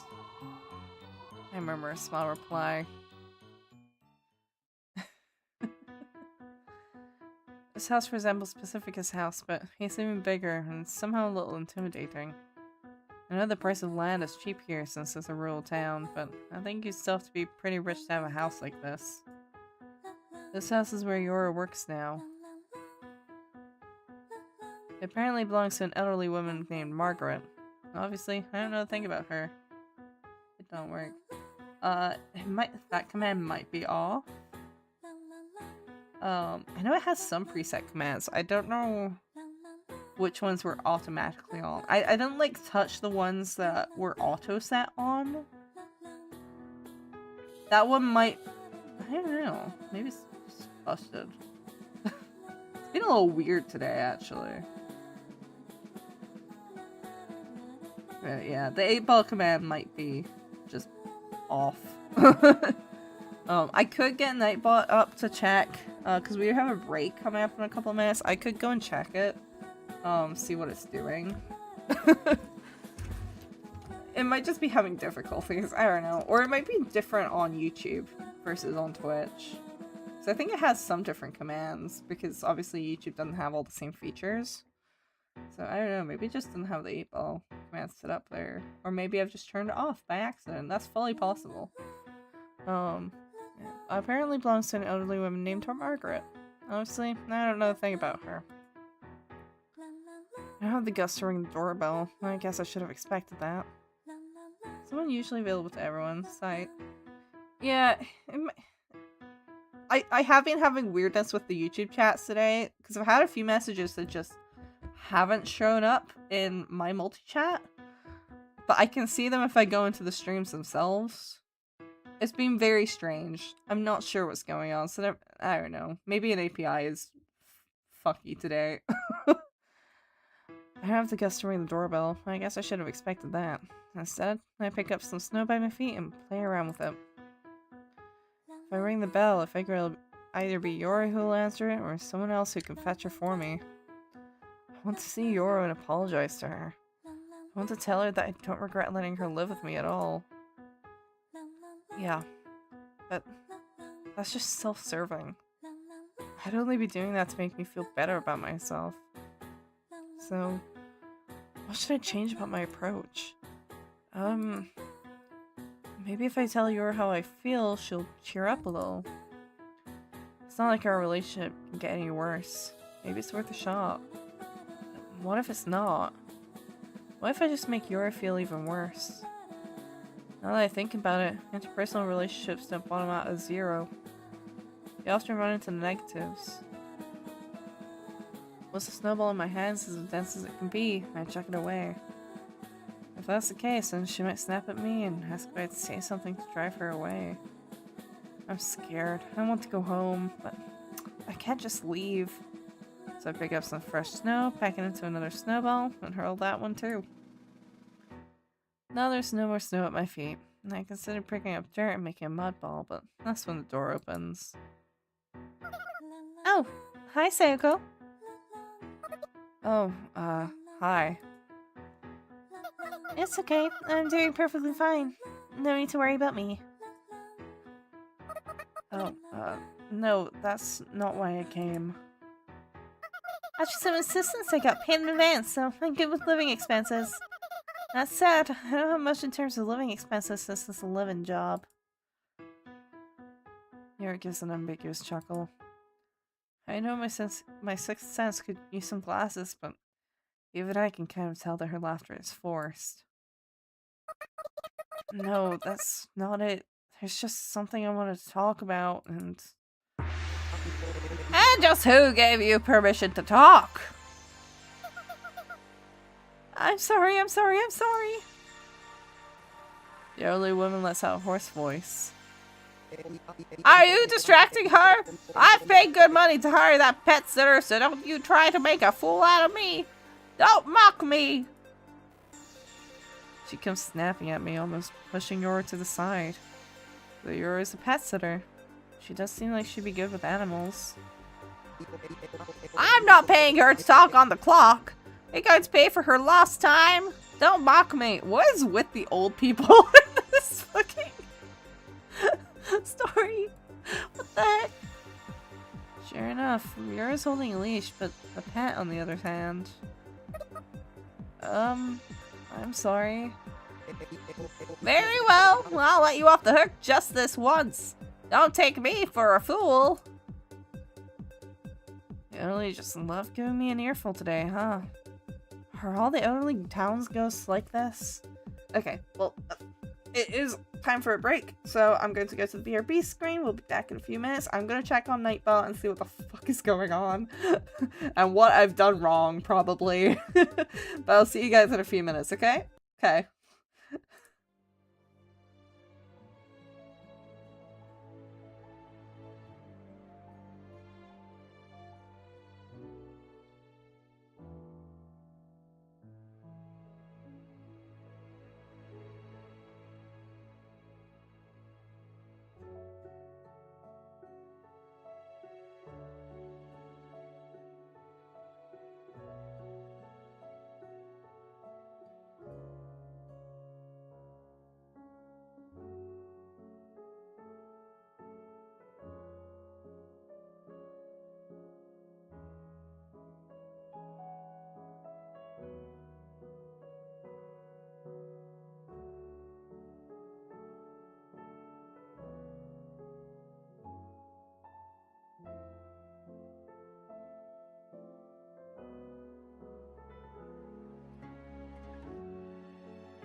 Okay. Game. Thank you. Yeah, I had to custom add that command. uh, it is not a default command for YouTube, apparently. But you can just do a custom command for it. So I added a custom command, so now you have an 8-ball. There you go. Though it is a little slow. Clearly. Yeah. I've also fixed it so that it should no longer warn you about caps. So, yeah. It's just a weirdness with Nightbot's YouTube version being a bit more restricted, I think. I don't have much experience handling the elderly, so all I can do is apologize and regret coming here without a plan. The elderly woman, or rather, Margaret, looks like she hasn't finished talking, but Yura cheerfully chimes in as if to not interrupt her. I'm gonna take Rocky on a walk now, okay? Right, she's a professional pet sitter now. An unemployed person like me shouldn't distract her. That's not Rocky! Margaret shrieks hysterically. For a second, I have no idea what's happening. Or rather, I do realize that Margaret just hit Yura with her cane, but my brain freezes for a few seconds processing why she did that. The violence seems to come to her all too naturally. Margaret hit Yura in the face with her cane as if it was the most natural thing in the world. That's only half of it. The other half has got to be because of the pet I see on the other end of the leash. My brain and body freeze in place. I mean, McCready? I'm sorry. No, That's Biscuit! Are you blind? Can't you tell the boys from the girls? What is your problem? Don't take me for a fool. that's a brown lump of clay tied to a rope. I'm sorry. Why can't you tell just by looking? That's clearly a girl! It's clearly a lump of clay. A genderless, inorganic lump. I love that someone had to record this. This has to be like custom, right? I cannot imagine there's stock videos of someone spinning a lump of clay tied to twine. They had to do this in front. They had to like set up a green screen or something and record this. Anyway, I'll be going on that walk. I won't accept any slacking off, okay? And I'll know. Put your heart into it. The heart is key. If it weren't for your whispering, let's go. I probably would have been stuck standing there in shock with the bizarre situation. Oh, right. I fell after Yura when she's walked several steps dragging along Biscuit, or rather, the lump of clay on a string. So, about Biscuit. This is just a lump of clay. Yura nonchalantly states the obvious. There are others like it, but Miss Margaret says she can tell them apart. There are others? Yeah, Miss Margaret takes care of about 100 of them in total. And they all have names, but she says it's hard for her to walk them all. 100. That's nowhere near 1,025, but that's still a lot of pets. Why is she naming lumps of clay and keeping them as pets? They don't eat, they don't poop, they don't bark either. What a groundbreaking pet these pet clays are. Was I thinking out loud again? I'm psychic. Yura playfully continues. My job is to walk them all, and help Miss Margaret around the house, too. Wouldn't it be more efficient to walk them all at once? It's the heart, apparently. The heart? Yeah, apparently walking them all at once is proof of being heartless, and it's a bad influence on the pet clays. I don't get it. I know, right? But I get money and a place to live, so I'll do my best. I'm quite good at menial jobs like this anyway. But she hit you. With a cane. An old lady's not strong enough to kill me. I don't know. But still. She's treating you like a slave, isn't she? You should quit. Tracking around lumps of clay all day isn't proper work. I can't. I got paid plenty in advance and I already bought several things. I'd be skipping the bill. Let me take care of it. I'll thrust something sharp into her and then... I stumble over my words and then I stumble to the ground. This doesn't work. All I'm capable of is terror and destruction, and that's not what Yor needs right now. She's chosen to live in this town as one of its town's ghosts. To live among us in peace with her own role to play. Thank you. I'm glad you care about me. As Yura speaks, her face looks tired, yet lively. It makes me feel like my tiny regrets are nothing more than insignificant digits truncated several places after the decimal point. So I decide not to say anything. Yura is independent now, so I need to be independent too. By the way, about how deep in debt are you? Despite my decision to be independent, I stubbornly ask that question. I ask because I figure if I can find work for myself and save enough money, maybe I can take her back, or at the very least get her a more decent job. It wouldn't be bad to work towards a job like that. Towards a goal like that. Yura starts counting out the money on her fingers. Babe. Yura comes up with a figure that far exceeds my expectations. It's enough money to buy 2 decent cars, or 1 good car. What did you use that money on? Several things. I figured I might as well since I've got nowhere else to go, so I splurged a little. Oh, come on. So, wait. I don't know shit about cars. I've never bought a car. I do not drive. Currently, anyway. So I have no idea how much a car actually costs, because as far as I'm aware, it seems to vary quite a lot. So I've seen cars go for like as little as 500 quid. Mind you, those are usually second-hand, old cars that are for like kids that have just gotten their license. And then I see cars that are more like 300k. But those are obviously luxury cars. So I have no idea what a decent car costs in practice. That's right. I forgot how I'm not used to this girl's thoughtless optimism.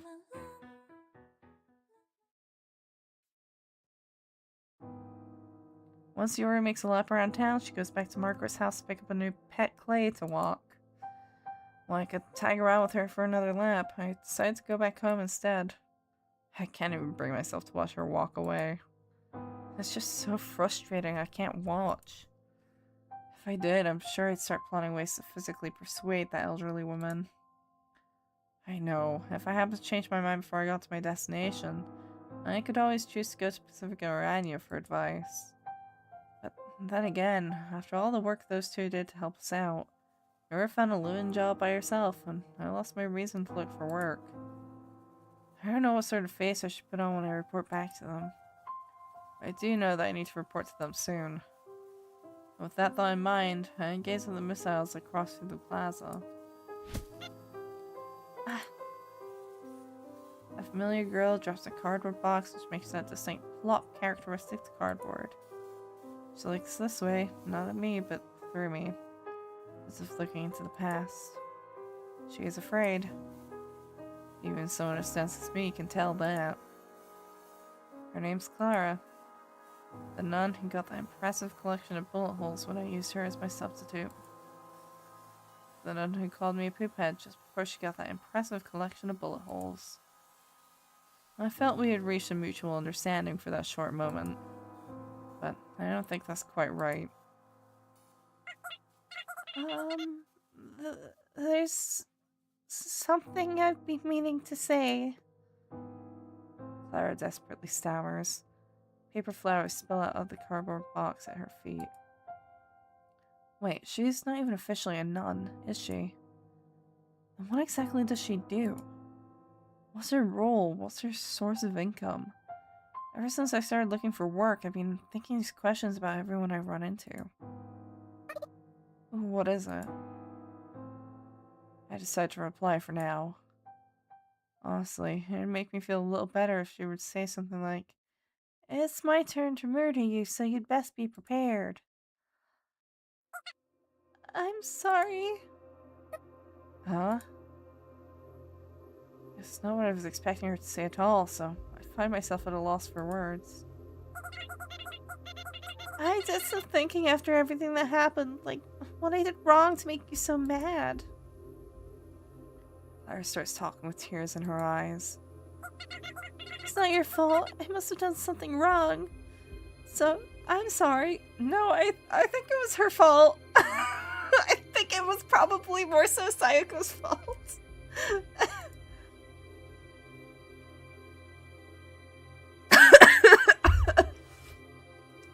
I don't think Sayako had to hold Clara at gunpoint.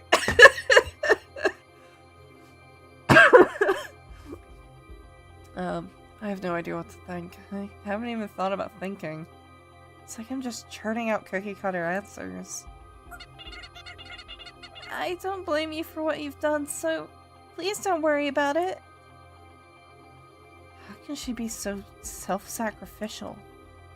How can her heart be so pure? Is that what she wants me to think?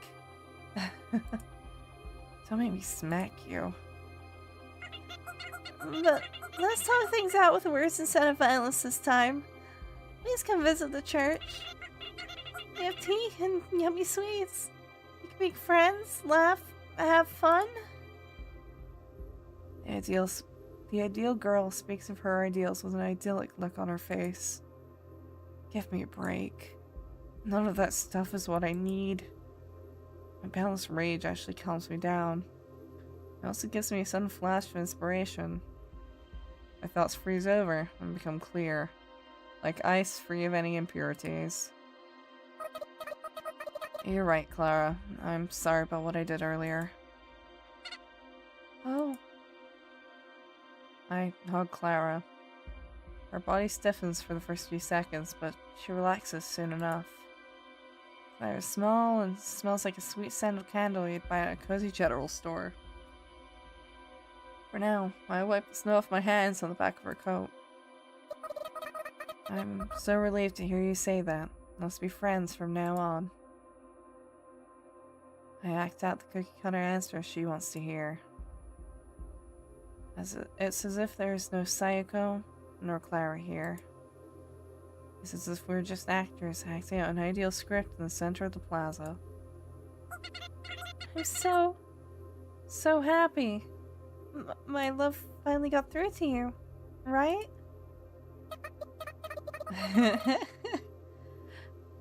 Yes, that's right, Clara. By the way, I'm in a bit of trouble now, you see.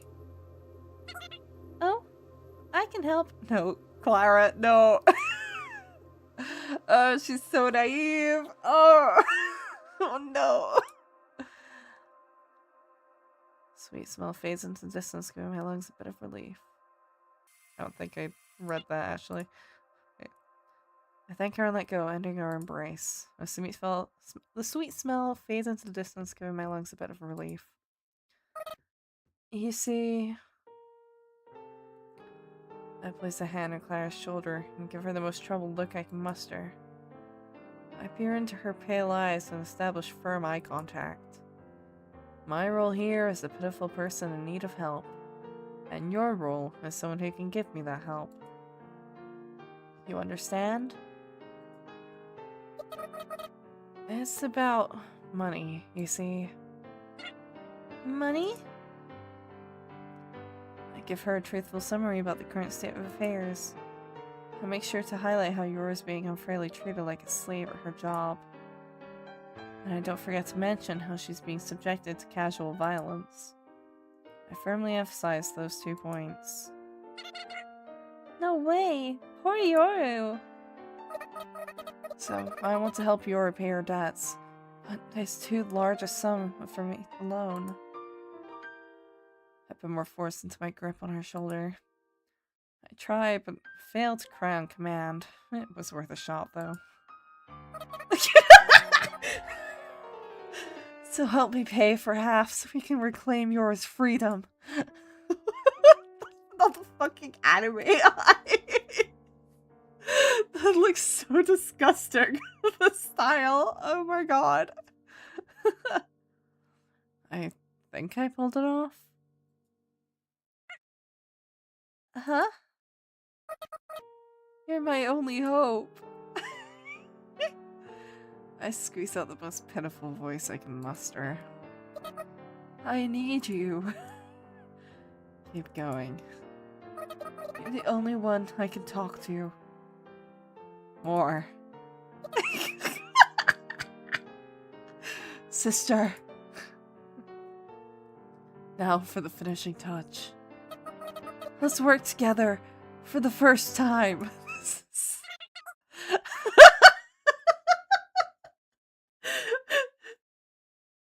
Okay, let's do this.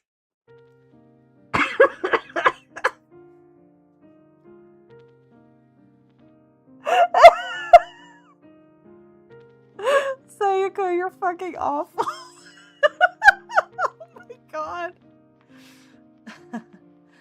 Too easy. I do feel sorry for her. Any time spent wondering about how she feels is time wasted. What good can come out of that anyway? You wouldn't wonder about how the numbers you type into her spreadsheet feel. Same thing. No, this is very much not the same thing. I will try. How much money do I need to bring? Okay, first, don't be alarmed when I tell you the amount. I tell her half of the necessary amount. Times 2. So the full amount. In other words, the full amount. Reducing the amount of work I have to do to 0.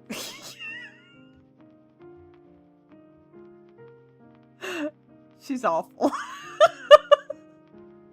This is really funny, but this is awful. It's not that I don't want to work, it's just that it feels right for Clara to pay up that much. Poor Clara. I'm sure if I told Pacifica and Anya about it. Nice, but it'd be even nicer if you doubled the amount. You're a friend I can be proud of. Yep, that's what the Pacifica and Anya in my mind are saying. Is this a malicious scam? Perhaps. But Clara must think she's reformed me and that I trust her enough to share my concerns with her. What's the ideal response that an ideal girl should make? I'm sure you know what you must do, Clara. I understand. Also, don't tell anyone else. This is for your ears only. It's our little secret. But wouldn't it be better to get a lot of people to help? We can't. Listen, if you betray me, I might get violent again like last time.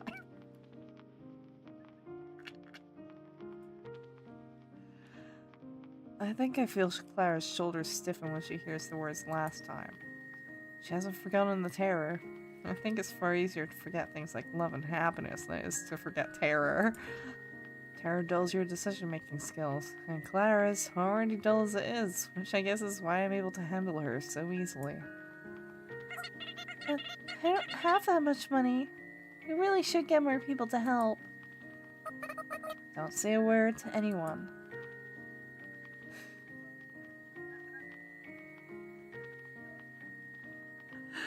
Oh my god. A shit-piercing gaze to Clara's big, bewildered eyes. But I've never even seen that much money. Oh. Hi, Mark! Hello! Welcome in. How are you doing today? Ah, sorry, I had to crack my back real quick. For people who don't know, Mark is one of my friends. a very close friend. I've known him for a while. Hi! Good, just resting. Hello. That's good, that's good. I need to rest. I've been like up and down all day. I've kind of like strained my back, so but I need to pack, so yeah. Yeah, we're just reading through this. We're currently scamming a girl. Or rather, our prospective character is scamming this poor girl who in the last chapter she also held at gunpoint until forcing her to stand in so that she'd get shot and Sayaka's dead. So Sayaka's really putting this poor girl through the ringer. Clara? No, it's nothing. That money's off limits. I hug Clara tight as she murmurs those words, just like Pacifica once did. That poor girl. Yeah. I then whisper in her ear. Say, Clara. We're friends, aren't we? We've forgiven each other. We're almost the same age. We're true friends forever, aren't we? I'm like, oh. I'm like head in hands. Watching Sayako heavily emotionally manipulate this poor naive girl. Like, she's not like younger. Really substantially, everyone's immortal in this. Technically. But she is extremely naive. I randomly say whatever words might make Clara happy, as if I'm trying to find a specific website on a search engine. We sure are. Clara's body trembles slightly. I don't know if it's what I said, or if my breath simply tickled her ear. Either way, it doesn't matter. Once this whole incident is over, let's plan out all the things we can do together. Clara starts squirming more and more in my embrace. Just think of all the things we can do. I can't wait for us to plan everything out. Together, of course. Just the two of us, in my room, a sleepover. We'll be together until morning. And even so, I neither strengthen nor loosen my grasp on her. As if the embrace were completely natural.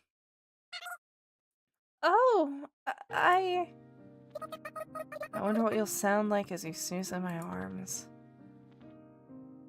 Clara twitches, squirms, and then stops resisting. The priest has money saved up for everyone in case of an emergency. That's sure to be enough. And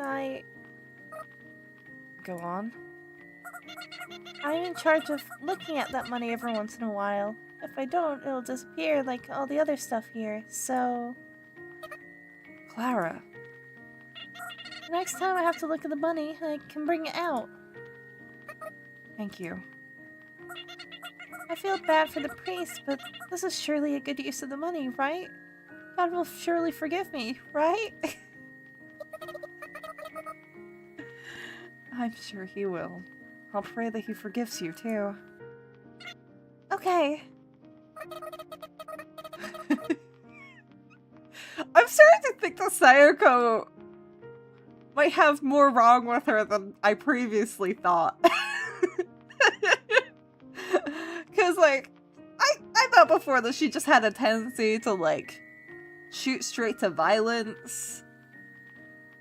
I'm starting to think she might actually just be a psychopath. This is calculated. What the fuck? Okay, see you later then. Let's regroup in my place when we've got the money. Okay. I'm getting tired, so I'm gonna go home and sleep. Good night. Good night. That conversation was 99% lies, but the last part was true. I really am tired. Not of guilt or anything. I'm just tired from all this concentrating. Awful psycho. What the fuck? Once I managed to get back home, I tossed myself onto bed and go to sleep with my coat still on. I feel sleepier than the night I got back from that movie theater on the hill. Sleepier than the night I finally got a potential job offer from a company and informed the university. Sleepier than the morning after I dragged 2 friends' corpses through the snow back to town. Sleepier than the morning after I committed a massacre in the church. Wait, did I do all those things? No, that wasn't me. It must have been things I heard from someone else that I've mistaken for my own memories. Right, that's gotta be it. Girl! Anyway, I think I'm far sleepier now than I was for any of those various events. When the doorbell rings, the 3 of us packed into my room got excited. Pacifica, the pizza's here. It took them longer than 15 minutes, so they gotta give it to us for free. Yeah. So, Sayako. On it. The 2 of them hide behind the bed where they can't be seen from the door. I shoot them a glance and open the door. Here it is. Clara's standing there with a glimmer in her eyes. They're glimmering a little too much, actually. It's not like her. I guess her body must be all riled up from the naughtiness of betraying her people. I'm pretty sure adrenaline or whatever would do that to you. There's a big travel bag by Clara's feet. Really? Wow, let's see it so I can count. With difficulty, Clara picks up the heavy bag and hands it to me. So, have we come to understand each other? Are we friends now? I suppose you could say that, but you must be tired, so go home and get a good day's sleep. This is your home, right? I don't have any other plans today, so, Clara's eyes moistened slightly as if she was expecting something. Several somethings, even. Sorry, but I can't live up to those expectations. Oh, I see. Should we go hand over the money together? Clara looks at me with upturned eyes as she tries to read my facial expression. The elderly man, the elderly woman, Mr. Patel, and just about every other townsghost is a little bit lonely. Even with her social position in her community, Clara is no exception.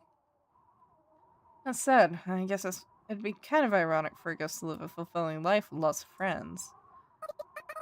Oh, I think that's a good idea. But, well, we didn't just work alone, you know. Maybe next time. Good night. Well, whatever. There's no point pitying someone you barely know, right? For just a moment, I think about what'll happen to her standing now that she's handed over her community's money to the enemy. She might lose her position as everyone's beloved nun in training. Oh well. I think about it for just a moment. And then I shut the door.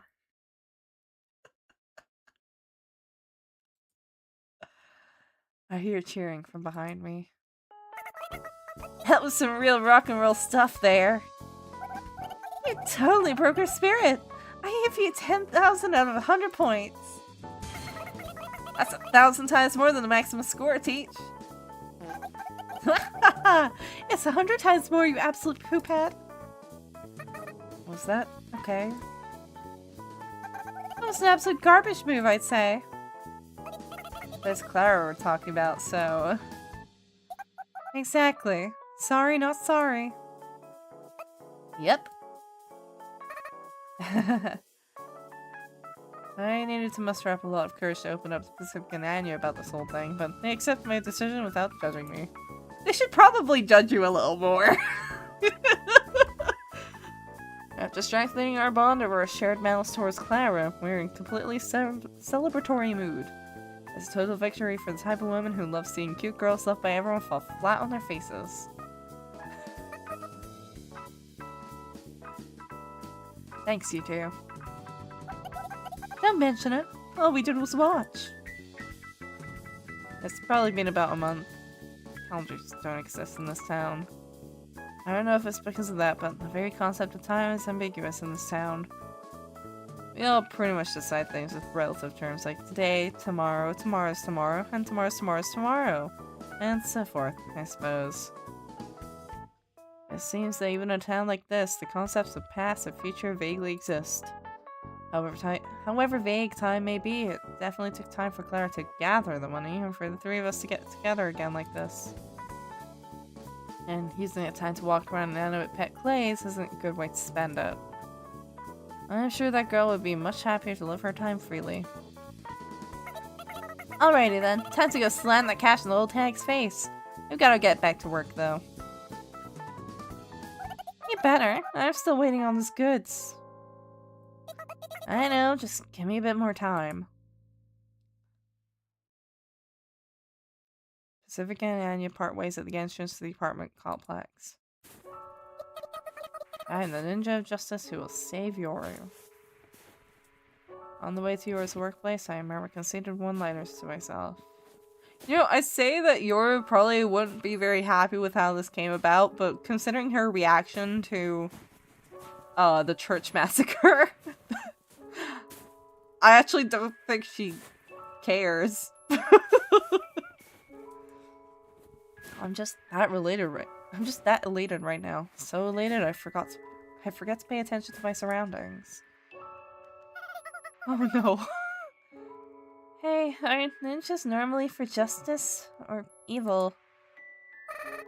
Whoa!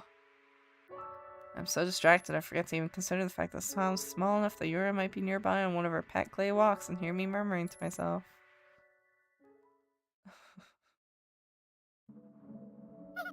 Jeepers! People don't see jeepers when they're surprised these days, you know. Well, I've just got a lot on my mind considering news that my former roommate bamboozled a girl into embezzling an organization's funds. Oof. She's joking. Yura giggles before collecting herself enough to continue. But thanks. I'm happy you went to such lengths for me. She smiles at me. That alone is enough to make me feel like it was worth the effort. So should we go pay the money now? Well, you see, that money's not enough anymore.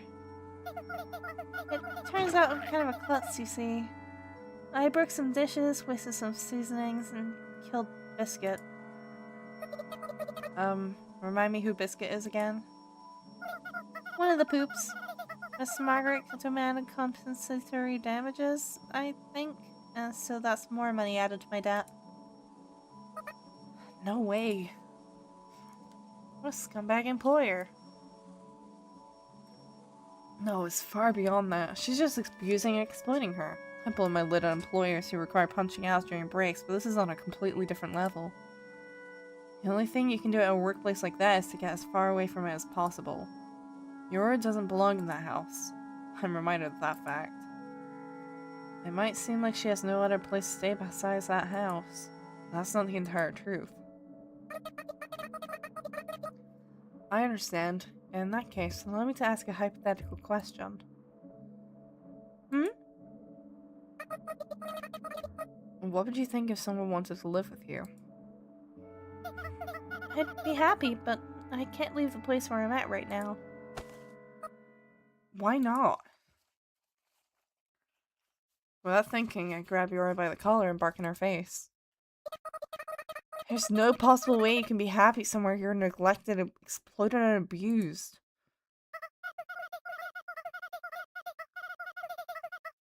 That lady's been truly alone this whole time.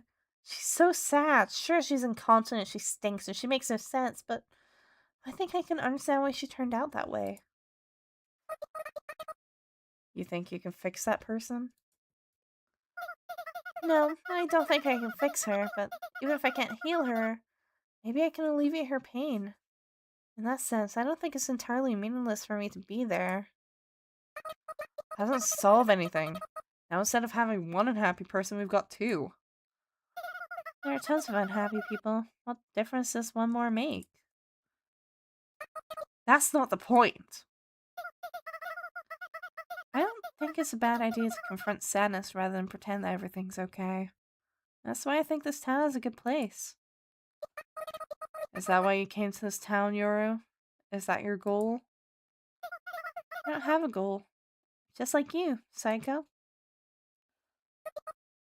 But I do. You have a goal? Yeah, and that goal is to live with you back in that room. Ghosts, hollow specters. We're so empty we often lose sight of the very fact that we are ghosts. To live with you and grumble about my cramped bed and to meet up with friends every now and then to joke around like idiots. And if I'm hollow, then I'm free to fill the void with whatever the hell I want. But you just... I can even fill the void with downright lies if I see fit.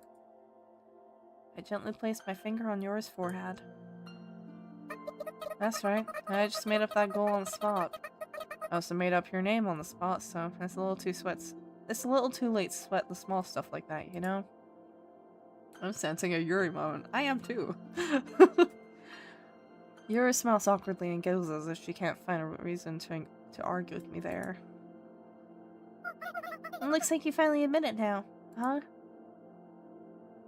Yuri copies me and places her index finger on my forehead as well. If I tell you to get down, okay?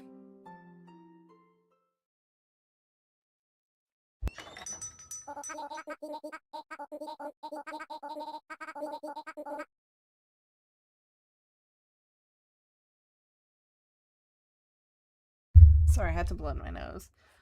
Yo, long time no see. Actually, I guess it hasn't been that long, huh? I feel so old. My sense of time has been so vague lately. I was a close one the other day, huh? You okay? I need guns. Huh? Lots of guns. I say just as I slam the blood and mud-stained paper bills I stole from the usual man onto the counter. Why do I get the feeling you're using blood money to spill more blood?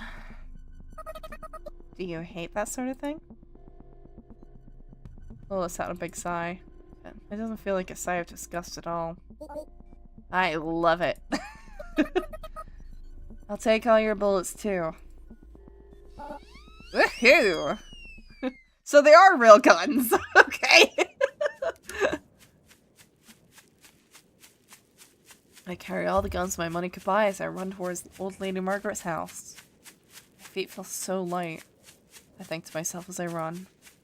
Something like this has happened once before, long ago, or was it more recently?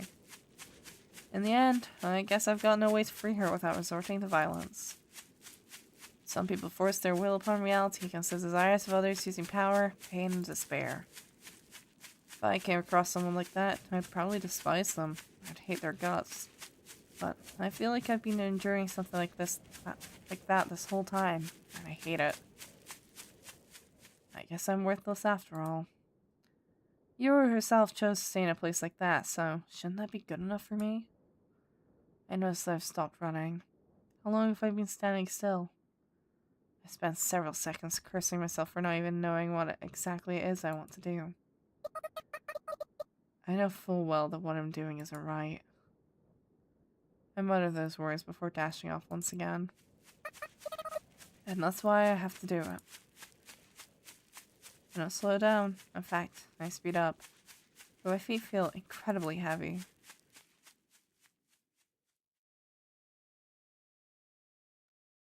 Thick curtains are drawn on the other side of the window.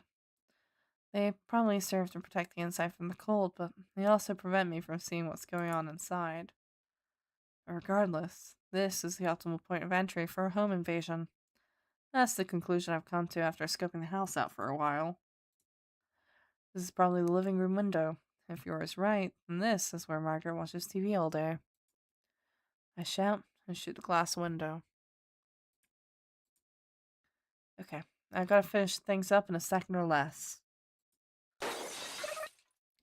Jerry Moya! I break through the cracked glass and jump inside. The air is humid and contaminated by the stench of human waste and clay. As soon as the foul odor hits my nose, I'm already yelling my next line. Get down! When I pull the trigger, all I experience is the loud sound and the force of recoil. Huh? What? What anyone on the opposite side of the barrel experiences is a horizontal sweep of fully automatic gunfire. Oh. Kiwi! Oh, come on. When I see Yura fall down with holes blown in her guts, the first thing I feel is rage. Frustration that things didn't go as we had planned in advance, as if one boy simply didn't sing at the choir competition. Though, I guess I didn't sing either. Why should I even sing out loud in front of other people? What's even the point of choir competitions? I don't get it. Vent my frustration, I kick over a table, sending a lump of clay into the air. This smacks Yura in the face, she goes, bleh, and stops moving completely. She sounds so goofy, it makes me laugh a little. If only Yura was still around to hear herself. I'm sure she'd be laughing with me. Things go silent for a while. And then, my own senses are barely able to pick up the sound of running water. A flushing toilet, naturally.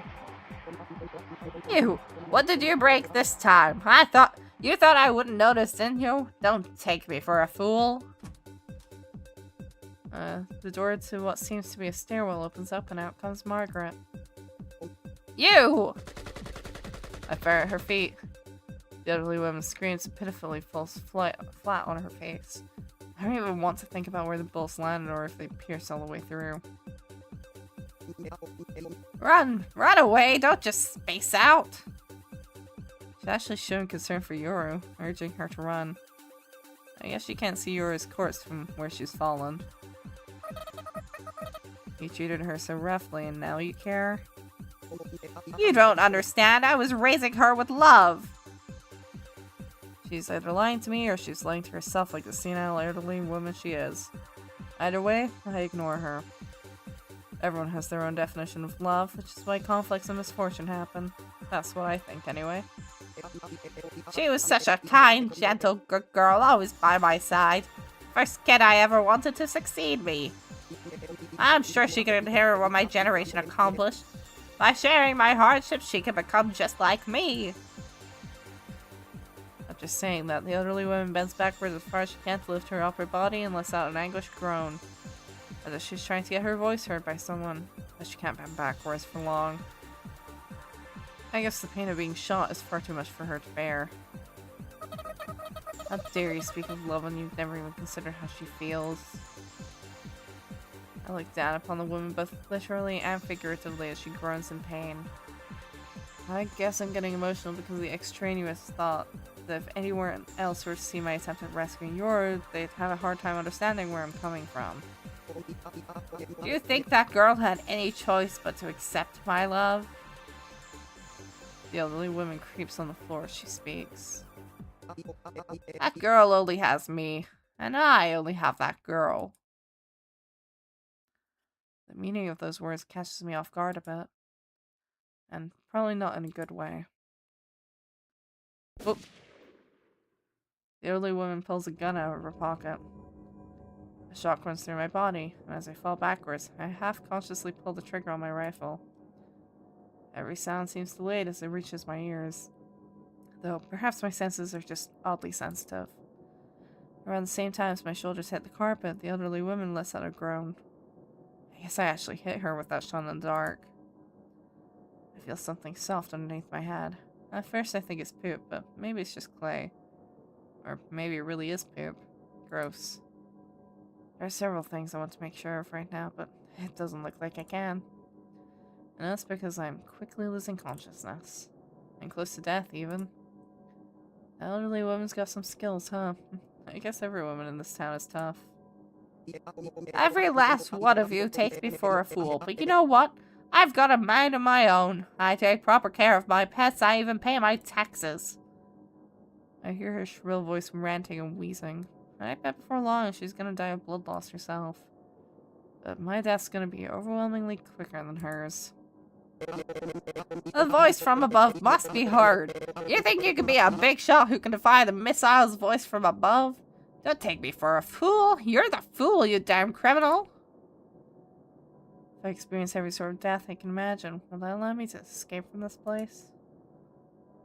That strange thought comes to mind, and as soon as I think, yeah, no thanks, my consciousness fades away. You see, I have been vaguely awake for a little while, but My consciousness only starts to clearly form when I hear voices talking from far away. Voices. I know these voices. I realize that the voices belong to the scavengers, and that realization serves as a spark, or an electromotive force, or something that sets my thoughts into motion. Oh, you're awake. I get up reflexively, but slowly. You're always there. If I tell you to get down, okay? That's why you ended up getting hit. I grumble a complaint. Oh, that's what you meant by get down? What else could I have meant? Well, oh. Yuri suddenly peers into my eyes as she had just realized something important. What is it? I guess I'm not a good listener, huh? I let out a dry laugh, but not in a bad way or anything. I see. Well, the first step to solving a problem is to acknowledge that there is a problem. Oh, you sound just like a counselor, Sayako. I see her. I'm able to let out a proper laugh this time. She laughs too. Honestly, I think we're acting a little lighthearted for people whose hearts just stopped.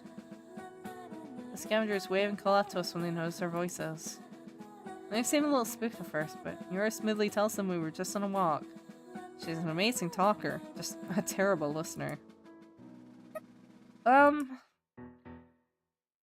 interrupt before any idle chatter can start again. Can you give us a ride back home when you're finished with work? Sayako! Yura tries to interrupt, but I keep going. And by home, I mean our home. Yura looks at me like she can't believe what I just said. A look of surprise mixed with joy. I feel a sense of desire. A desire for what, exactly? Material wealth, food, attention, maybe something else? And I feel a little proud of myself too, of course. Yeah, I don't mind, but... The leader seems a little hesitant to continue. I really ought to learn their names already.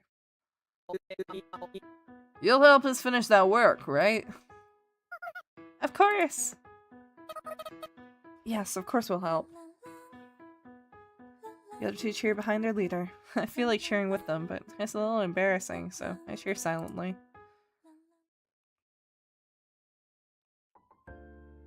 With work safely squared away, we send back of the truck as it sways to and fro. I feel pleasantly tired, so I start to doze off.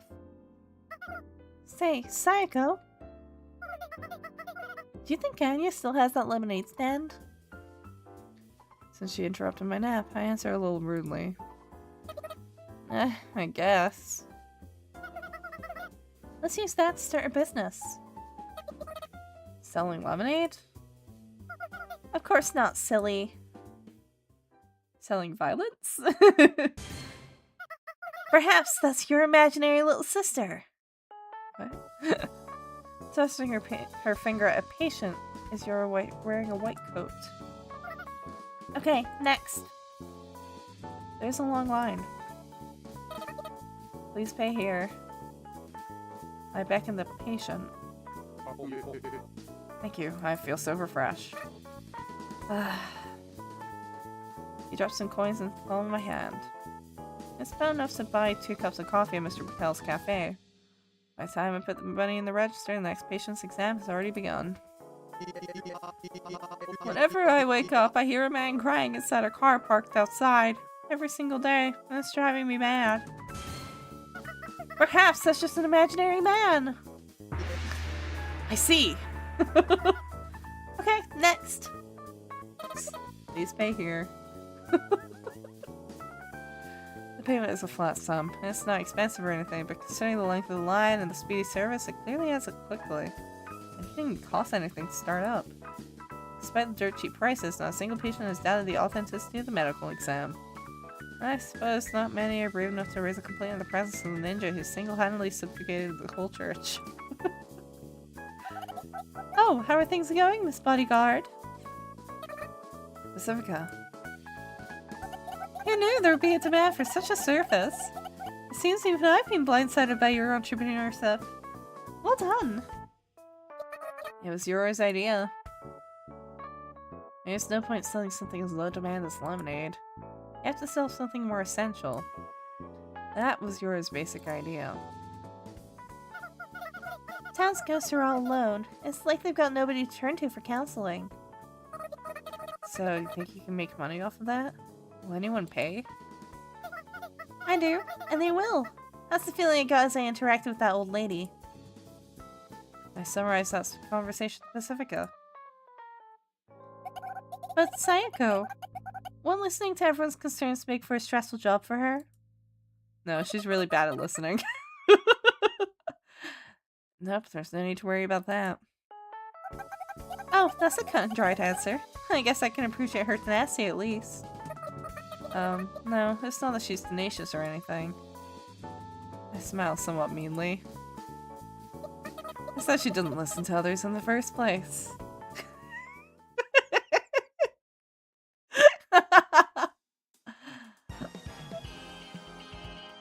What a goofy episode of this.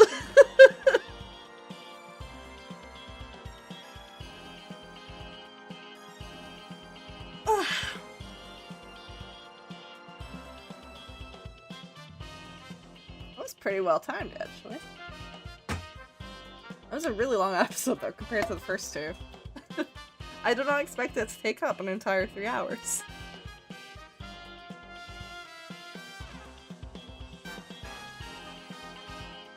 Okay, that works out pretty cleanly, especially if the other episodes are that length.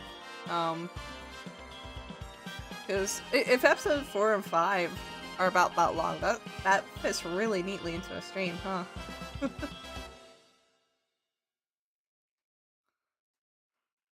I remember that episode 4 to 5 is a bit longer, though, from my experience. Well, a bit longer is fine. If it's within 4 to 5 hours, like, per episode, that's fine. Like and I talk about various things as we pedal our bikes. We have to shout in order to hear ourselves over the clamorous cars and the screeching cicadas. She talks about minor scandals between classmates, popular celebrities, clothes she wants, and other things like that. Topics that don't really feel relevant to me. It's like we live in two different worlds, huh? She's popular, even with the boys. During break time, she talks so loudly with friends, it's almost like it's a competition or something. While nobody ever steps up to anyone in her group, her voice in particular is especially influential. It's almost like any kid who opposes her gets immediately crushed by her followers. At school, she's like a mafia boss straight out of a movie. I don't like her, and not just because of how cute she looks. And yet, she invited me to go to the movies with her. Oops, no, that's not what I meant. But she's the same kid I've been with ever since kindergarten. The same kid who was so happy we were put in the same class when we moved up to elementary school. We used to get along since we were so alike, but before I knew it, our speech patterns and our social standards in class completely diverged. One day, when we were on cleaning duty together, we just so happened to get thirsty at the same time and went back to the classroom for bottled water. That's when she invited me to go to the movies with her. Just you and me? I asked. Yes, she nodded. And that's why I'm riding my bike right now. I somehow managed to keep up with her in my cute new sundress and sandals. I'm not as refined as that kid, but I'm passable, I'd say. I'm gonna snooze that ad. I know it sounds like I'm not enjoying myself at all, but I really am. It's too hot outside. My favorite season is winter, which is on the exact opposite side of the calendar. But right now, I feel like there are good things to be enjoyed even in the middle of summer. The signal turns red at the last second, so I slam on the brakes. This is probably the last time the two of us can hang out. I'm sad, but I suppose it's only natural since we've grown to be too different from each other. A big truck passes in front of us, spreading its smelly exhaust fumes. Normally, I'd grimace at the smell, but today, I'll just deal with it. I don't want to bother her, so I won't draw this in my picture diary. I'll keep this a secret until the day I die. No, even longer than that. I wonder if that kid thinks that this will be our last time together, too. Maybe that's why I feel like I have to enjoy myself. You see, As I stare at the signal, waiting for it to turn green, she speaks up somewhat quietly. Yes? My voice is quiet to begin with, so I don't know if she heard. It looks like I'm going to the movies with Hasegawa next week, and that's amazing. It's not really that amazing, she blushes. Hasegawa. He's an athlete, and a sort of leader among the boys. I think he's the right fit for going to the movies with her. So, is today like a practice run for that, date? She opens her big eyes even wider. She probably wasn't expecting me to say that. She then lets out a spontaneous giggle. Maybe I said something I shouldn't have. If I had said it in the classroom, my school life would be in jeopardy starting the next day. But she smiles as if to tell me that there's no need to worry about anything like that right now. I don't know. I see. Signal turns green. I start pedaling. I hope it goes well for you. I give her some lazy words of encouragement. You really think so? Not really. You know, you've always had a habit of saying things you don't really mean. This is probably the last time we'll hang out together. Nothing will change that fact, but I already think, so what? The segment still confuses me as those, if these are Sayoko's memories IRL. Oh.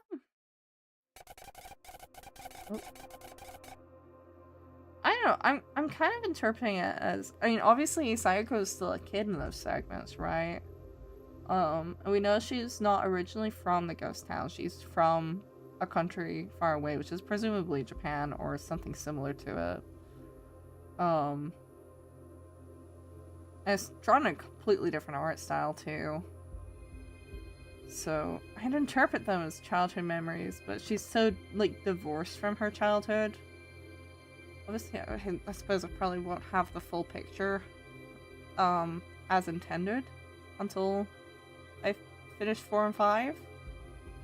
But when Psycho feels like she's not belonging from the town, she feels like an outcast. Oh well, no, she said outright as well that she's from a whole different country when she was naming Yoru, and that's why she didn't have a Western name like the other characters. Oh, hello, Father. I can't remember the last time you were the one who called me. How can I help you? We need to talk business. What? Do you have a complaint about my business this late in the game? No, I want you to deal with that ninja. Now? Well, I thought you would have given up by now. That's none of your business. Well, I suppose your men are useless, after all. Indeed. That's why I need your help. Well, yes, it would indeed be child's play. For me, that is. I have just about everything I need ready. Since I've allowed you to do whatever you please until now, I assumed you'd agree to my request without a moment of hesitation. Very well, but in return... I know.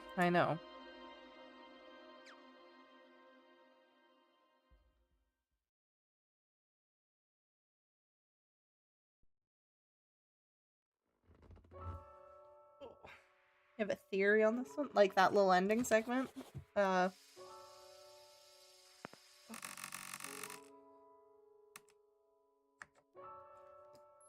we're not starting chapter 4 today. I'm gonna snooze that. I'm going to go to chapter to the chatting screen. Oh my god. Before I lose my words, my ability to speak. It's probably wise, I think. Yeah, okay. Oh. I look forward to chapter 4. Yeah, if it fits in 4 to 5 hours, that works well for me. That's about my typical stream time. Yeah, sorry, I'm trying to get like a knot on my back. Yeah, so, tomorrow we will be continuing Lost Dimension. We should, in theory, be finishing our first playthrough of it. I'm not sure if I'm going to do a New Game Plus still. I might. It might also be a shorter stream. I don't know.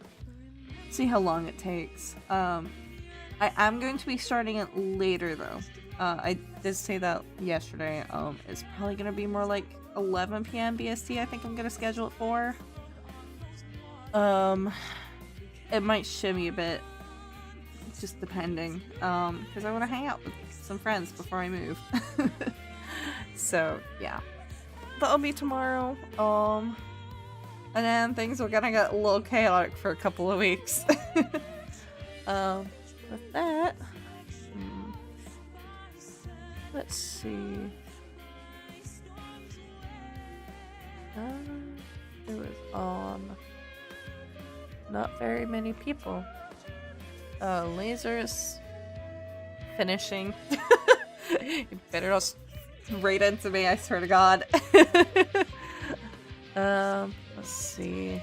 Let's look in the art category, 'cause that's a pretty good place to search, I think. Who shall we read? Who shall we read? Who is something like you?